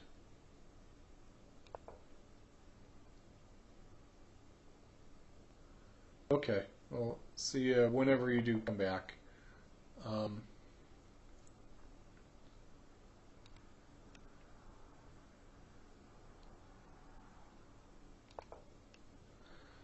So anyway, there's all this code reuse and useful shared libraries that are only going to get more popular over time as machines get ever more efficient at learning to perform tasks. Um, Again, I'm using the word machine where a lot of people just use the word AI, so I'm probably misusing words, but sorry about that. Um,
um, but yeah, I was able to form um, a hill climbing AI where it just remembers what was the previous champion, what was the previous best solution for a problem, just for a generic problem, and tries to improve upon it, um, making naive assumptions that the improvements are going to be incremental changes to the previous best solution. Okay, I'm taking here. Ideally, I'd want my queen on e5, but it's kind of tricky to achieve. Actually, now I'm kind of forcing... Well, I don't know if I'm forcing that capture or not. But I have to retake like this. And now I can play my rook on e5, which actually works pretty well.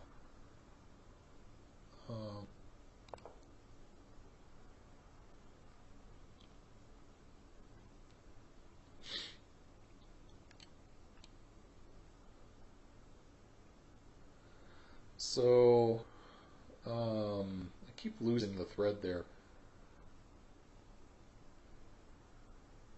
But yeah, there's ways you can just write programs such that a machine evolves its information over time, um, and just gets increasingly better at solving a particular problem. And its solution just keeps getting more and more refined, the more computing power you give the computer.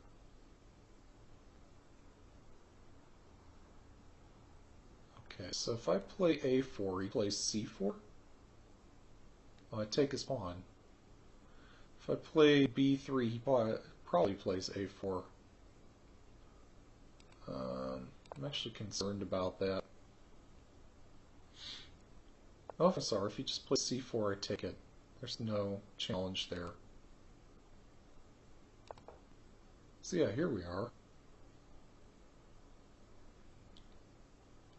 Now I've got my Ilkin's gun kind of pointed the wrong way. Ultimately I want... Oh, it's not going to matter, is it? Wait, no, it does matter. I can't just magically reshuffle this. Although I'm almost... It's very close to working. Maybe I play g6, try to smash this open and get my queen over there. That looks really powerful.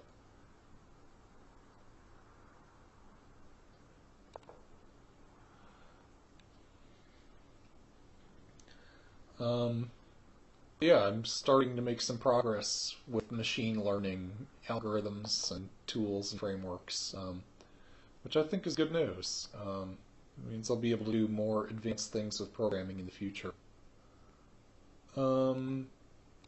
Okay, push h5, I dare you. He's kind of committed to it at this point.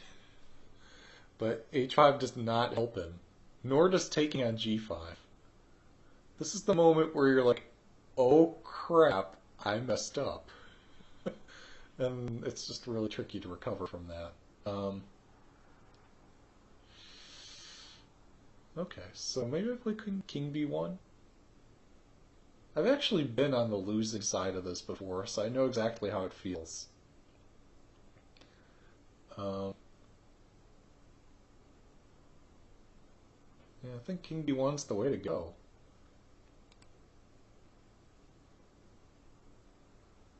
Unless I find something like Rook F1 and somehow break through faster, but um, he's threatening C4. I want to deny that move if I can.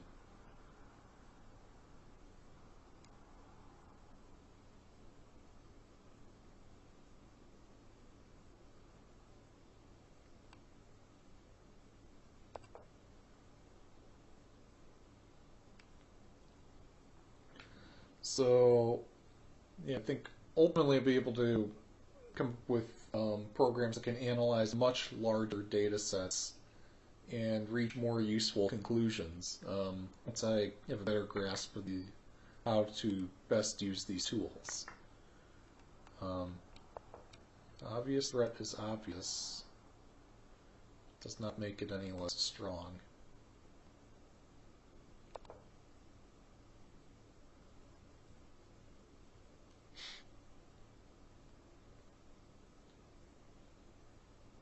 I've been on the receiving side of this one before. This sort of thing you do not forget. Um, Incidentally, this is why you don't push the pawns around your king, because you actually need them. So let's see, where was the point of no return, Stockfish? Actually, can Stockfish find the mate? How far back can Stockfish find that this is completely winning? Okay, so back here, it thinks was Black's last chance with C4.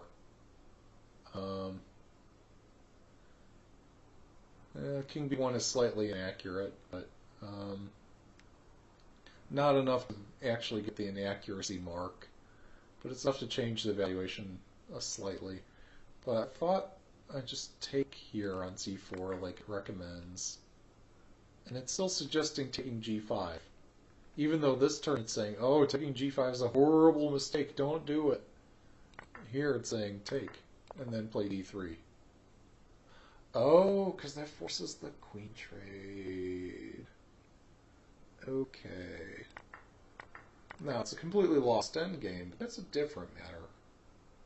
That's not getting mated in, like, instantly. Okay, so this is the worst this got for white. I should have indeed gone back to G3. Yeah, this was definitely asking for it. So black is in an advantage here, because I didn't want to retreat earlier and I double my pawns and completely ruined my kingside long-term chances. Although here things were even. So previously, f takes... oh, knight takes is a mistake. I should just capture back the normal way. And, I mean, sure, this is a queen e2 French. I don't know the queen e2 French that well, but this is good. It's still a good position. And assuming you didn't do that crazy capture which confused the daylights out of me, assuming you just did a sensible move like g6 here, yeah, it's just going to develop. Maybe I would have done that. Maybe I would have tried to like play g3 or queen f2 or queen d2. Yeah, who knows? But this is a sensible position. So where did this go awry for black?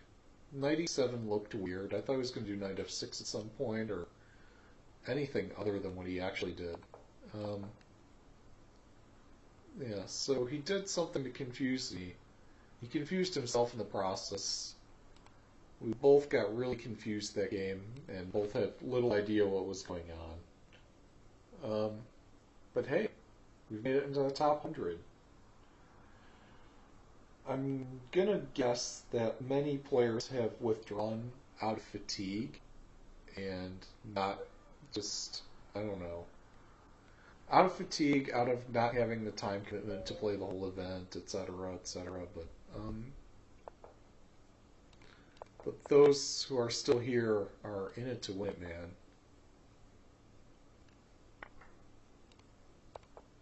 Okay, we got a Budapest. Queen d4. I play d5 or d6 here? The answer is probably yes, but I don't know which.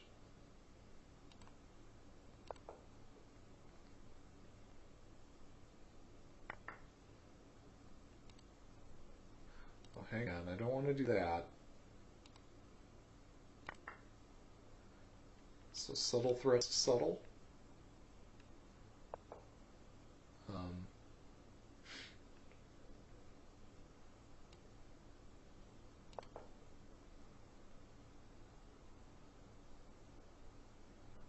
But yeah, I think black is doing okay here.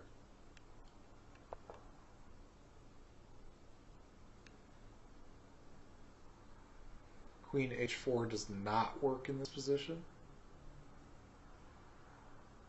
It looks almost plausible, but doesn't quite cut it. But yeah, I've gotten 3 pieces developed to white's 2.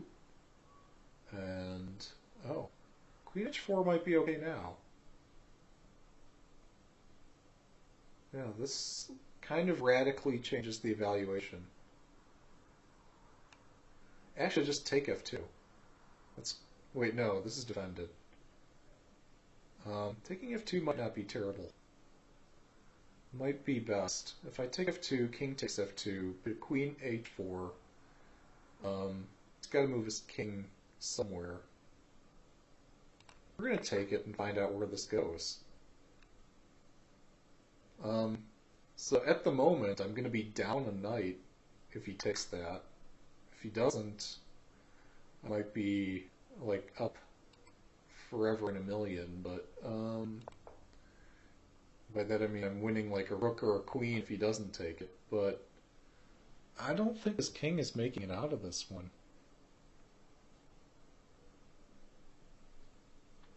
Like queen f4, king d3, knight d4 mate. Is that mate? Queen f4 is only moves king d3, and then yeah, knight b4 checkmate.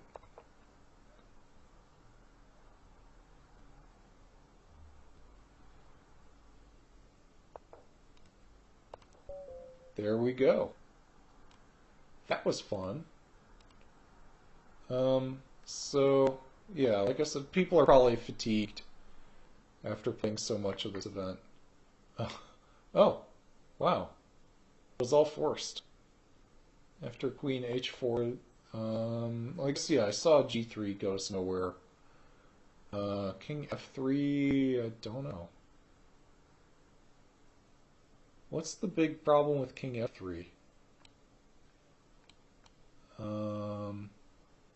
Probably queen g3 and some nonsense to follow. By the way, if you're playing tournament chess, don't play this way. It gets painful after a while. If you're playing in a tournament, actually bother to figure it out. And by that I mean like over the board event where you're having multiple hours per game. You and your opponent combined sum up to something more than an hour. Even if it's G60. Okay, so that's the thing I missed. But I felt that something was there. I felt that in a game 10-minute time control that was worth trying. Yeah. Thankfully it was sound, although that sort of thing's never stopped me in the past. It's a lot easier to just play the games online and consequences be damned than it is to go back and analyze all the variations after the game. Okay. So this is the thing I played in the tournament back in high school. Now the main line is actually bishop e7. And the point is that you can't play f6 or g5 or knight there while this stuff is going on. And so, yeah, White's just got the pawn back. And I think White's fine here.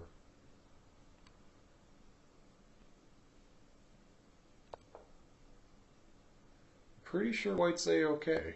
It has nothing to worry about.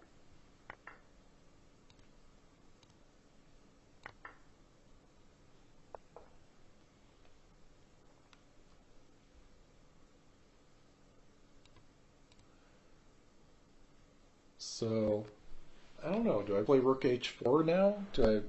No, that might drop the pawn. So we're going to hold on to the pawn.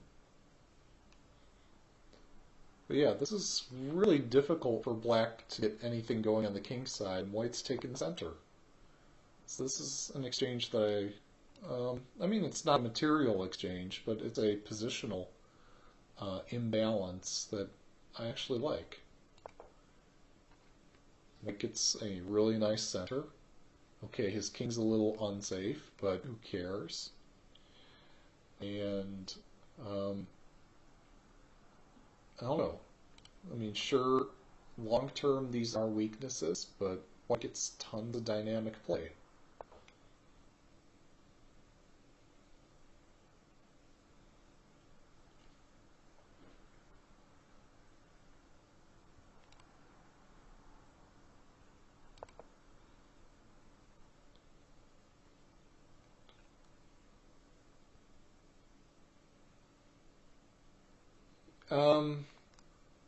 Yeah, over the board I play crazy stuff. Half of it is me just trying to get my opponent out of book. The other half is that I just do not back down when I'm playing games over the board. It's rare that you'll see me find a way to make a position less complicated instead of more.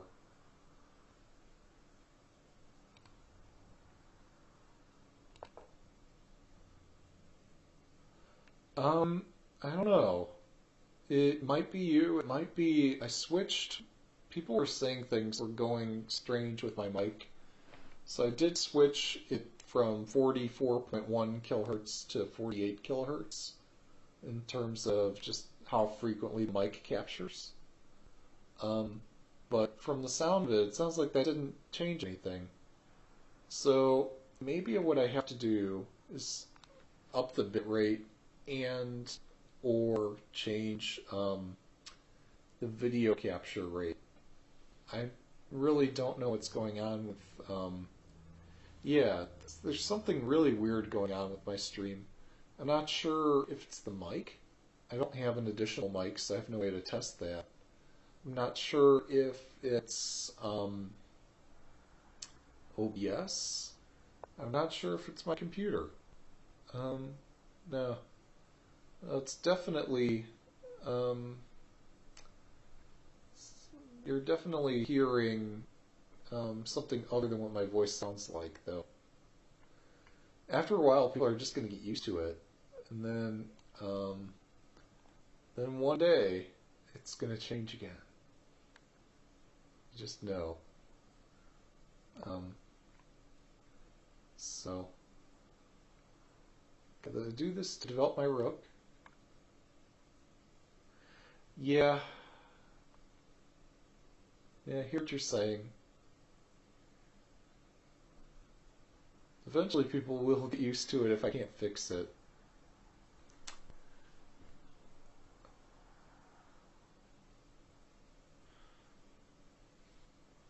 Oh, that reminds me, I was going to, at some point, on stream show that there's a website where it'll show the pitch of the note that's on your microphone. And so we could use that as a way of testing. Just, I don't know, like if I could find, oh, I do have a recorder. So I could play notes on the recorder and see how those match up with the notes detected by the website. Okay, so we're keeping the bishop on this diagonal, because that's like the key thing going for us in this position.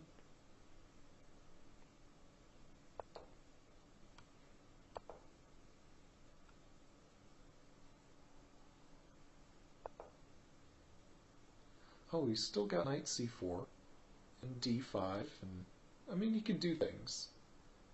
He definitely has options.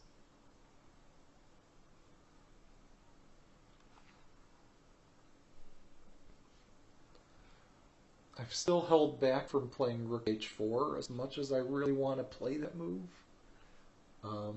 Looks like I'm not going to get to play it anytime soon. So, I need something else. If he plays c5, I just put my bishop back where it used to be. Oh, well, I said that hypothetically, expecting that there was no way in heck he was going to actually allow this. But, you know, since he did, here we are.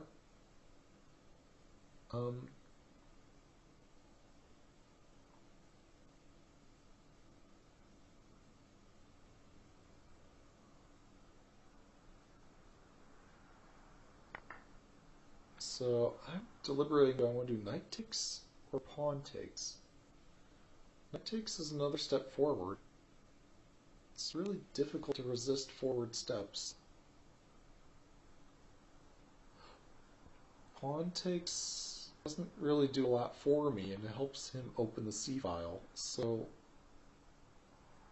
I mean, the only thing in pawn takes' favor is that it stops queen e5. But what if I let tactical considerations direct my strategy? It's usually the other way around.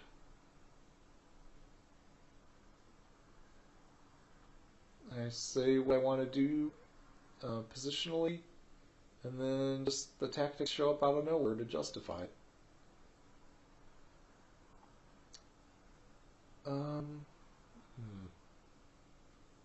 Still, I don't know. This is a tricky decision. Because that e5 square is really useful, and I don't want to give it up because g3 follows. Shoot.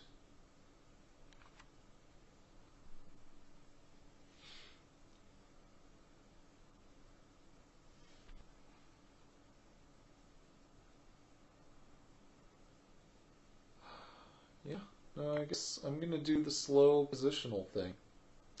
That's really strange for me, but I'm not seeing any tactics that do anything interesting after knight takes. It's too much of a concession, and I don't get much out of it. So here we are.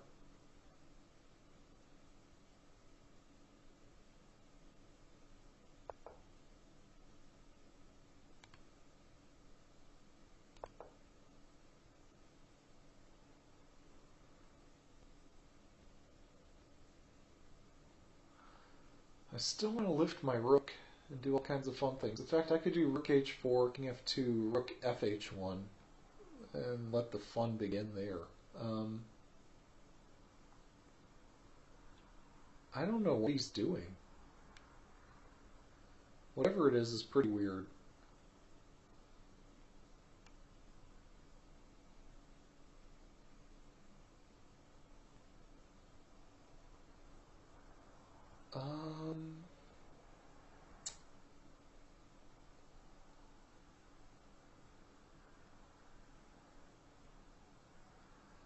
Maybe I play knight h4, intending knight df3.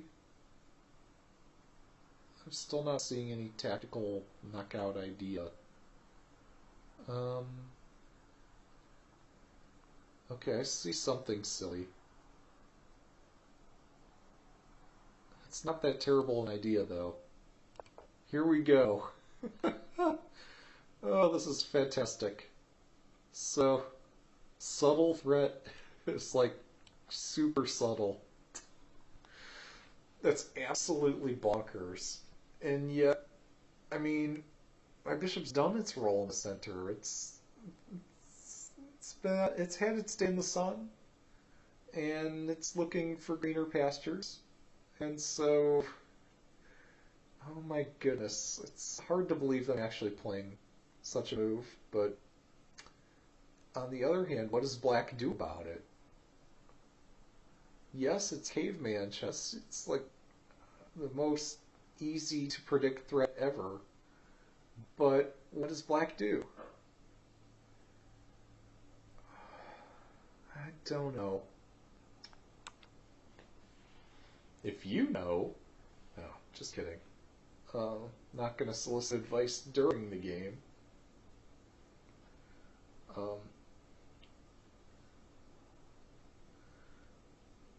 But yeah, if he eventually plays King H8, I'm not sure whether I just keep my bishop on this diagonal or whether I try to go through and actually do stupid things over here. Having his knight on H6 is kind of a hindrance to him playing G6 now, isn't it? So the reason I played this back is because bishop E6 was possible the whole time.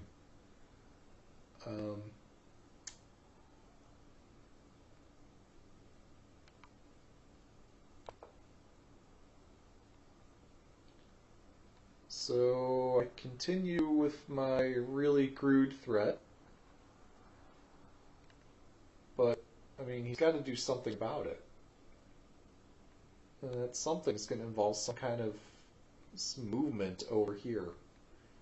He can't just keep all his pieces where they're at and do something about the threat, because that's contradictory to be doing things and not doing things.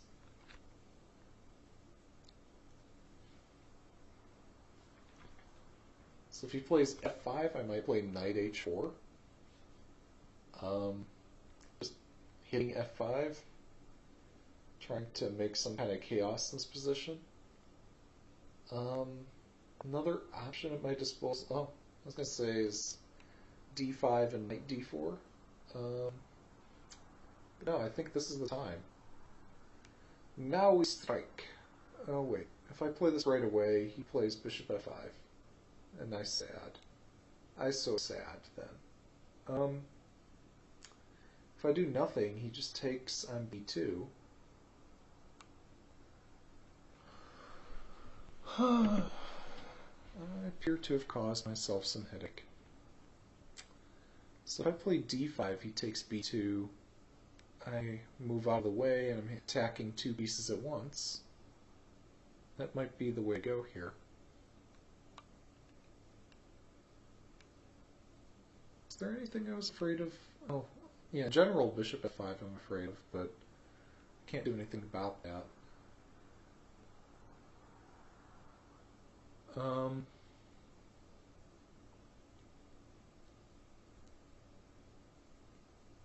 right, I was going to sack on h6 and then play e5. Sack, pawn takes, f or e5. Stuff is fun. Yeah, here we go. That was my idea. I hope it works. Knight takes b2, rook takes e6. Das Zug.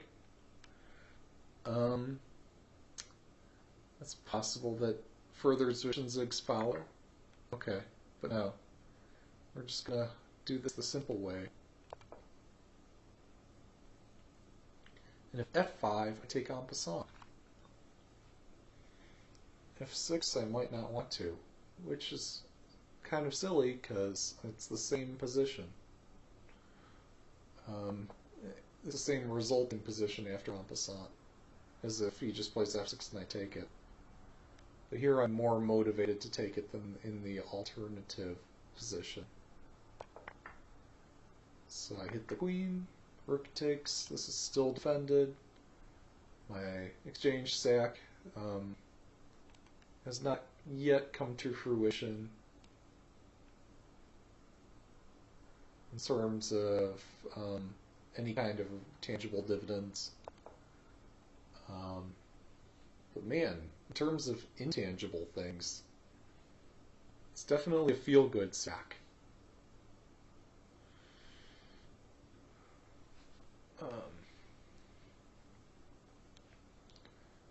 It's way more comfortable to play the white pieces than the black pieces in this position. There's just so many things that could go wrong here.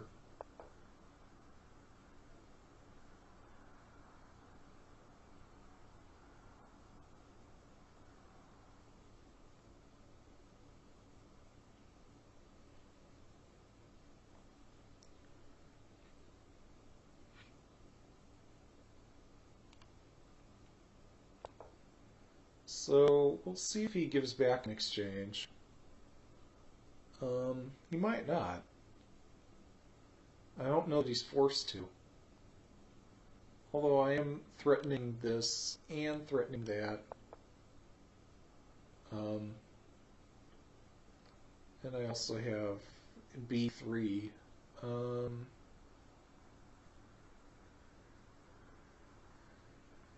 It's just kind of silly for him to...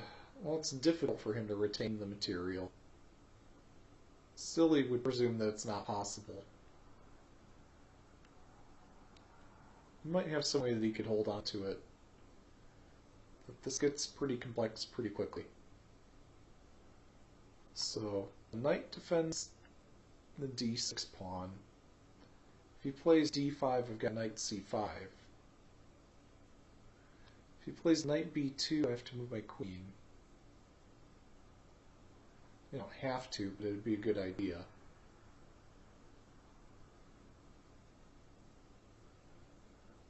Oh, I mean, everybody has their own preference on that. I just haven't enabled that on my channel because I want control over it, I guess.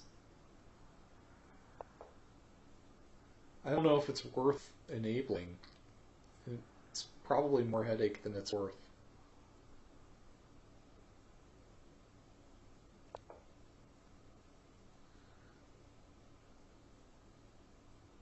But yeah, thanks.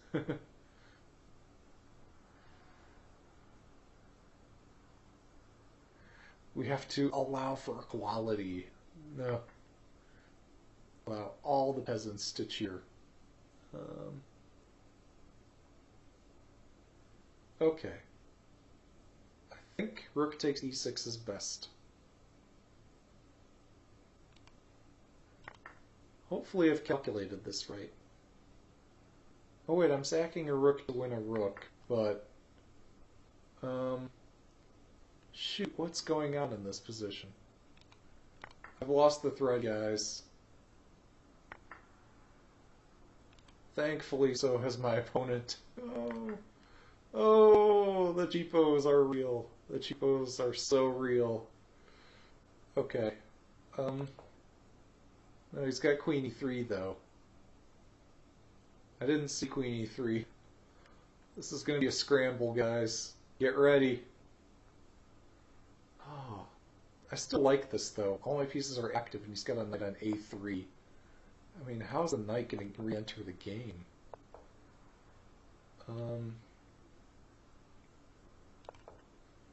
So...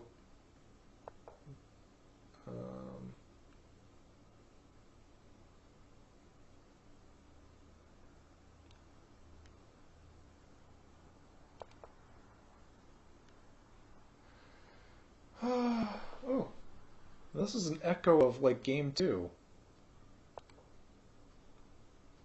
An echo being that this time it's actually makes a huge difference whether or not I sack the bishop or just win the queen outright. At least I think it makes a difference. No, it doesn't. I could win either one of those, but winning the queen outright is awesome. Alright, one more game, one more game, one more game, one more game, one more game. Here we go. Oh, I'm playing the Grand Prix. Why am I playing the Grand Prix? Okay. Alright, so let's just develop. Pretend that we know this opening. Maybe bluff our opponent. Maybe even get lucky enough to win.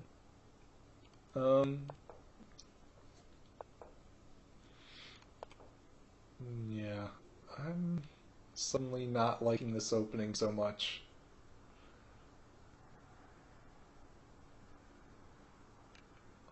So is he going to play g5? No, g5 doesn't work.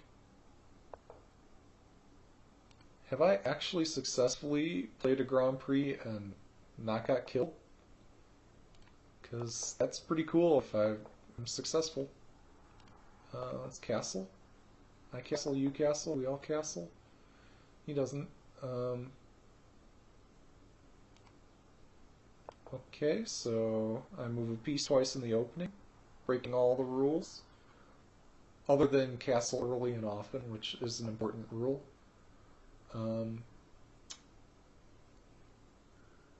Okay. Just going to amp up the pressure a little bit.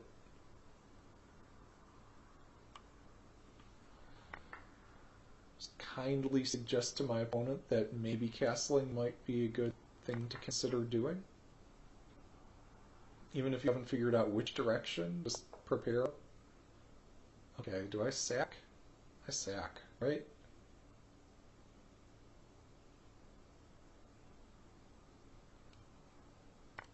Yeah, so we sack here, and then, okay, I don't have any tricks protecting the knight, so I'm going to have to just take this outright. Still, I kind of like this. It'd be a lot scarier if this bishop were on a different diagonal. Or the queen, you know. Although it's not a bishop. It's still intimidating.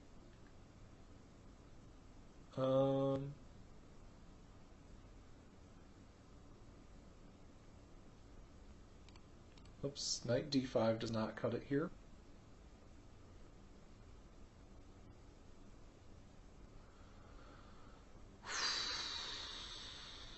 Screw it, we're going to sack the exchange. Who needs the exchange? I don't. Might not want to sack two pieces, though. That might be a bit too much. So how do I not sack another piece? Probably figured that out before moving. Or just move, you know. Believe in the heart of the position, something. This has got to be okay somehow. I'm the protagonist. This adventure has to be working out in my favor somehow.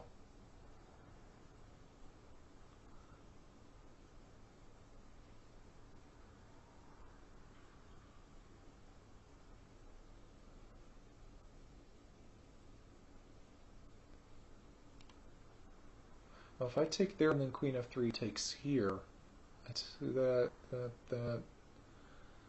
Yeah, I might be sacking another piece. That might be unavoidable.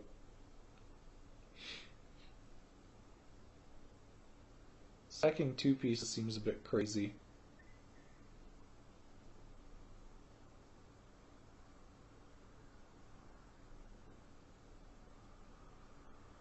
Oh, okay.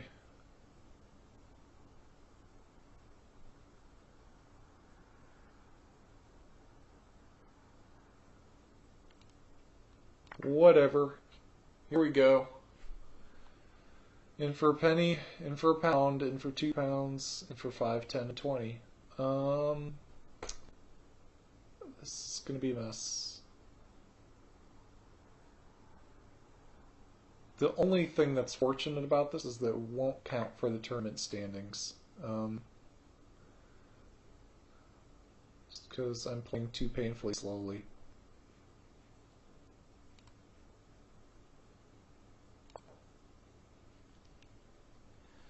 So, material's even for this one fleeting instant before all my pieces get taken.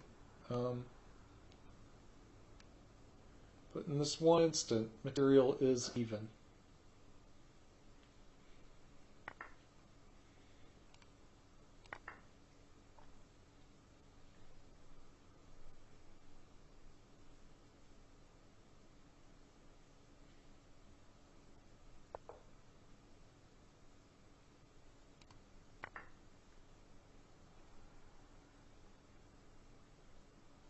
Okay, so wait, I'm up 3 pawns? Wait, how did that happen? This is a pretty cool game suddenly. Kind of liking this. Just gotta take my bishop.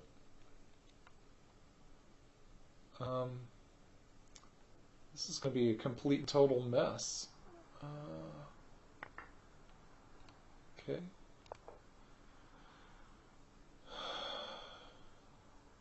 Maybe I should have done queen f3 instead of retreating. Probably missed an opportunity there. It's okay. It's gonna be okay. Don't panic. Don't panic just yet. Alright, well I see we're playing this for the long haul. By the long haul I mean the next 4 minutes. 3 minutes, something like that. I should probably focus. Or, you know, I could just offer a draw. Okay, he declines the draw. Offer.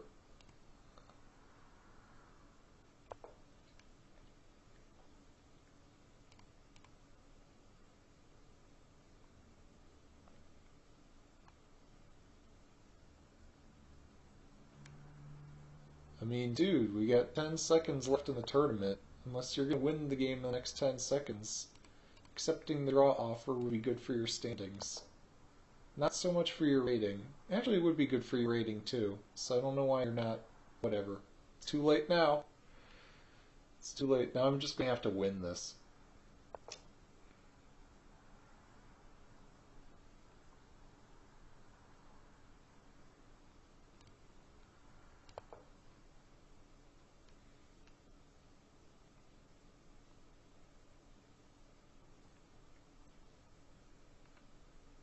And by win this, I'm probably going to win it on time.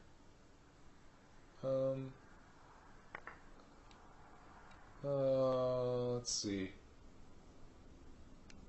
No, Rook and Bishop are a really strong team. I can't allow for that. Bishop and Queen, not so much. Do I exchange queens? I think it actually is not a terrible endgame.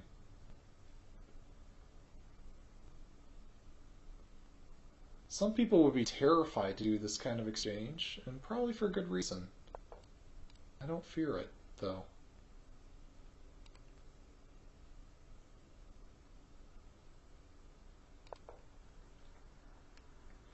So I've stopped c4, stopped a4.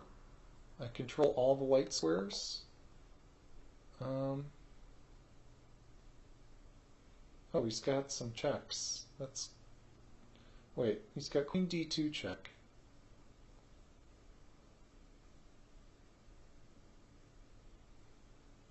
I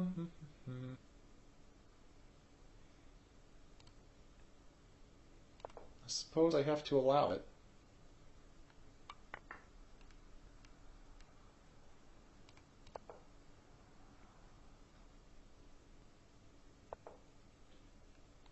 Well, that does protect his pawn.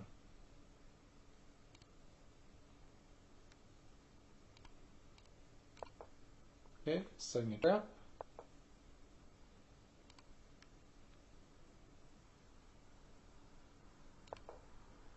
Let's go king.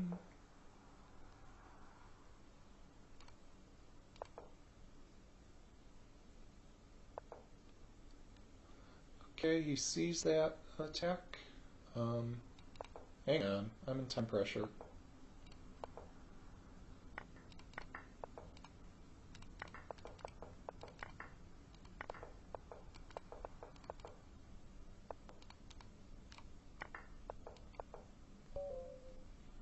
And I win on time. Did I call that or what? Okay, but that was not very accurately played, we'll say. Okay. Woo! Wait, okay. Yeah, I was going to say, I'm pretty sure I was not winning there for quite a moment. Oh. So, this was worse than I thought. Queen a5, and black has advantage here. Rook takes e4 was a mistake. Not for the reason, not for the move I played. I should have played pawn takes rook. And apparently I'm able to hold my pawns, and it's good enough. Well, I'm not so sure.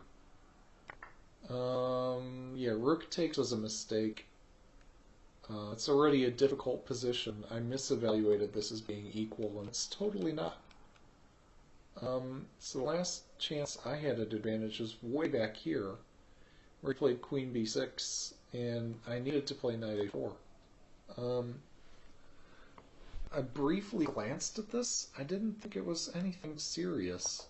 Just queen a7 I saw. Oh wait, no, I saw queen a5. Queen a5 and queen b4 were the things I was concerned about here. What did I miss? Queen traps galore. Well, that's special. Okay. But what's the idea? I mean, maybe it's not a queen trap. It really likes the c4 move. I don't understand why. Oh, wait. No, but then, oops, my mistake. My mouse slip. Here we go. Okay, but then this. Oh, okay. So yeah, that's like the 5-move queen trap that happens if he brings his queen forward, so he has to go back. Okay, and then, yeah, you just take the exchange and everything's fine. It's all fine. Man, what a mess. What a mess. Alright, well, that's however many hours of chess we just played. Let's go back and view the standings. There we go. Like I was saying, that's however many hours we just played. It was great. It's a good learning experience. Got to see some openings we haven't seen in quite some time. And congratulations to Minir Manje, I guess, for winning it. Yeah, so my standing was at 51 points for playing, I think it was 2.5 hours-ish. So 51 points. Guys who won the event finished with how many tournament points? About 3 times that. So meaning, holy moly. So I went berserk all the time, basically. Maybe all the time, I'm not sure. That's a lot of 5s and 3s, and 0s. So maybe he did go berserk almost every game. So that's pretty crazy. Our good old friend Lance is in 3rd there. I've been following him for some time on lichess, and inevitably I had to stop following him because his notifications would just completely fill my sidebar, and I wouldn't be able to see what else was going on the server because he plays so much. He's a great player, but man, he's hooked. Yeah, kudos to him for taking 3rd. Almost taking 2nd. Yeah, it's quite a tournament. But it makes sense that a master would win. So we got a master, a lichess master, and a candidate master. And then somebody who isn't declaring a title, so who knows. Anyhow, yeah, thanks for watching. Hope you enjoyed, and hope to see you next time. Have a good night.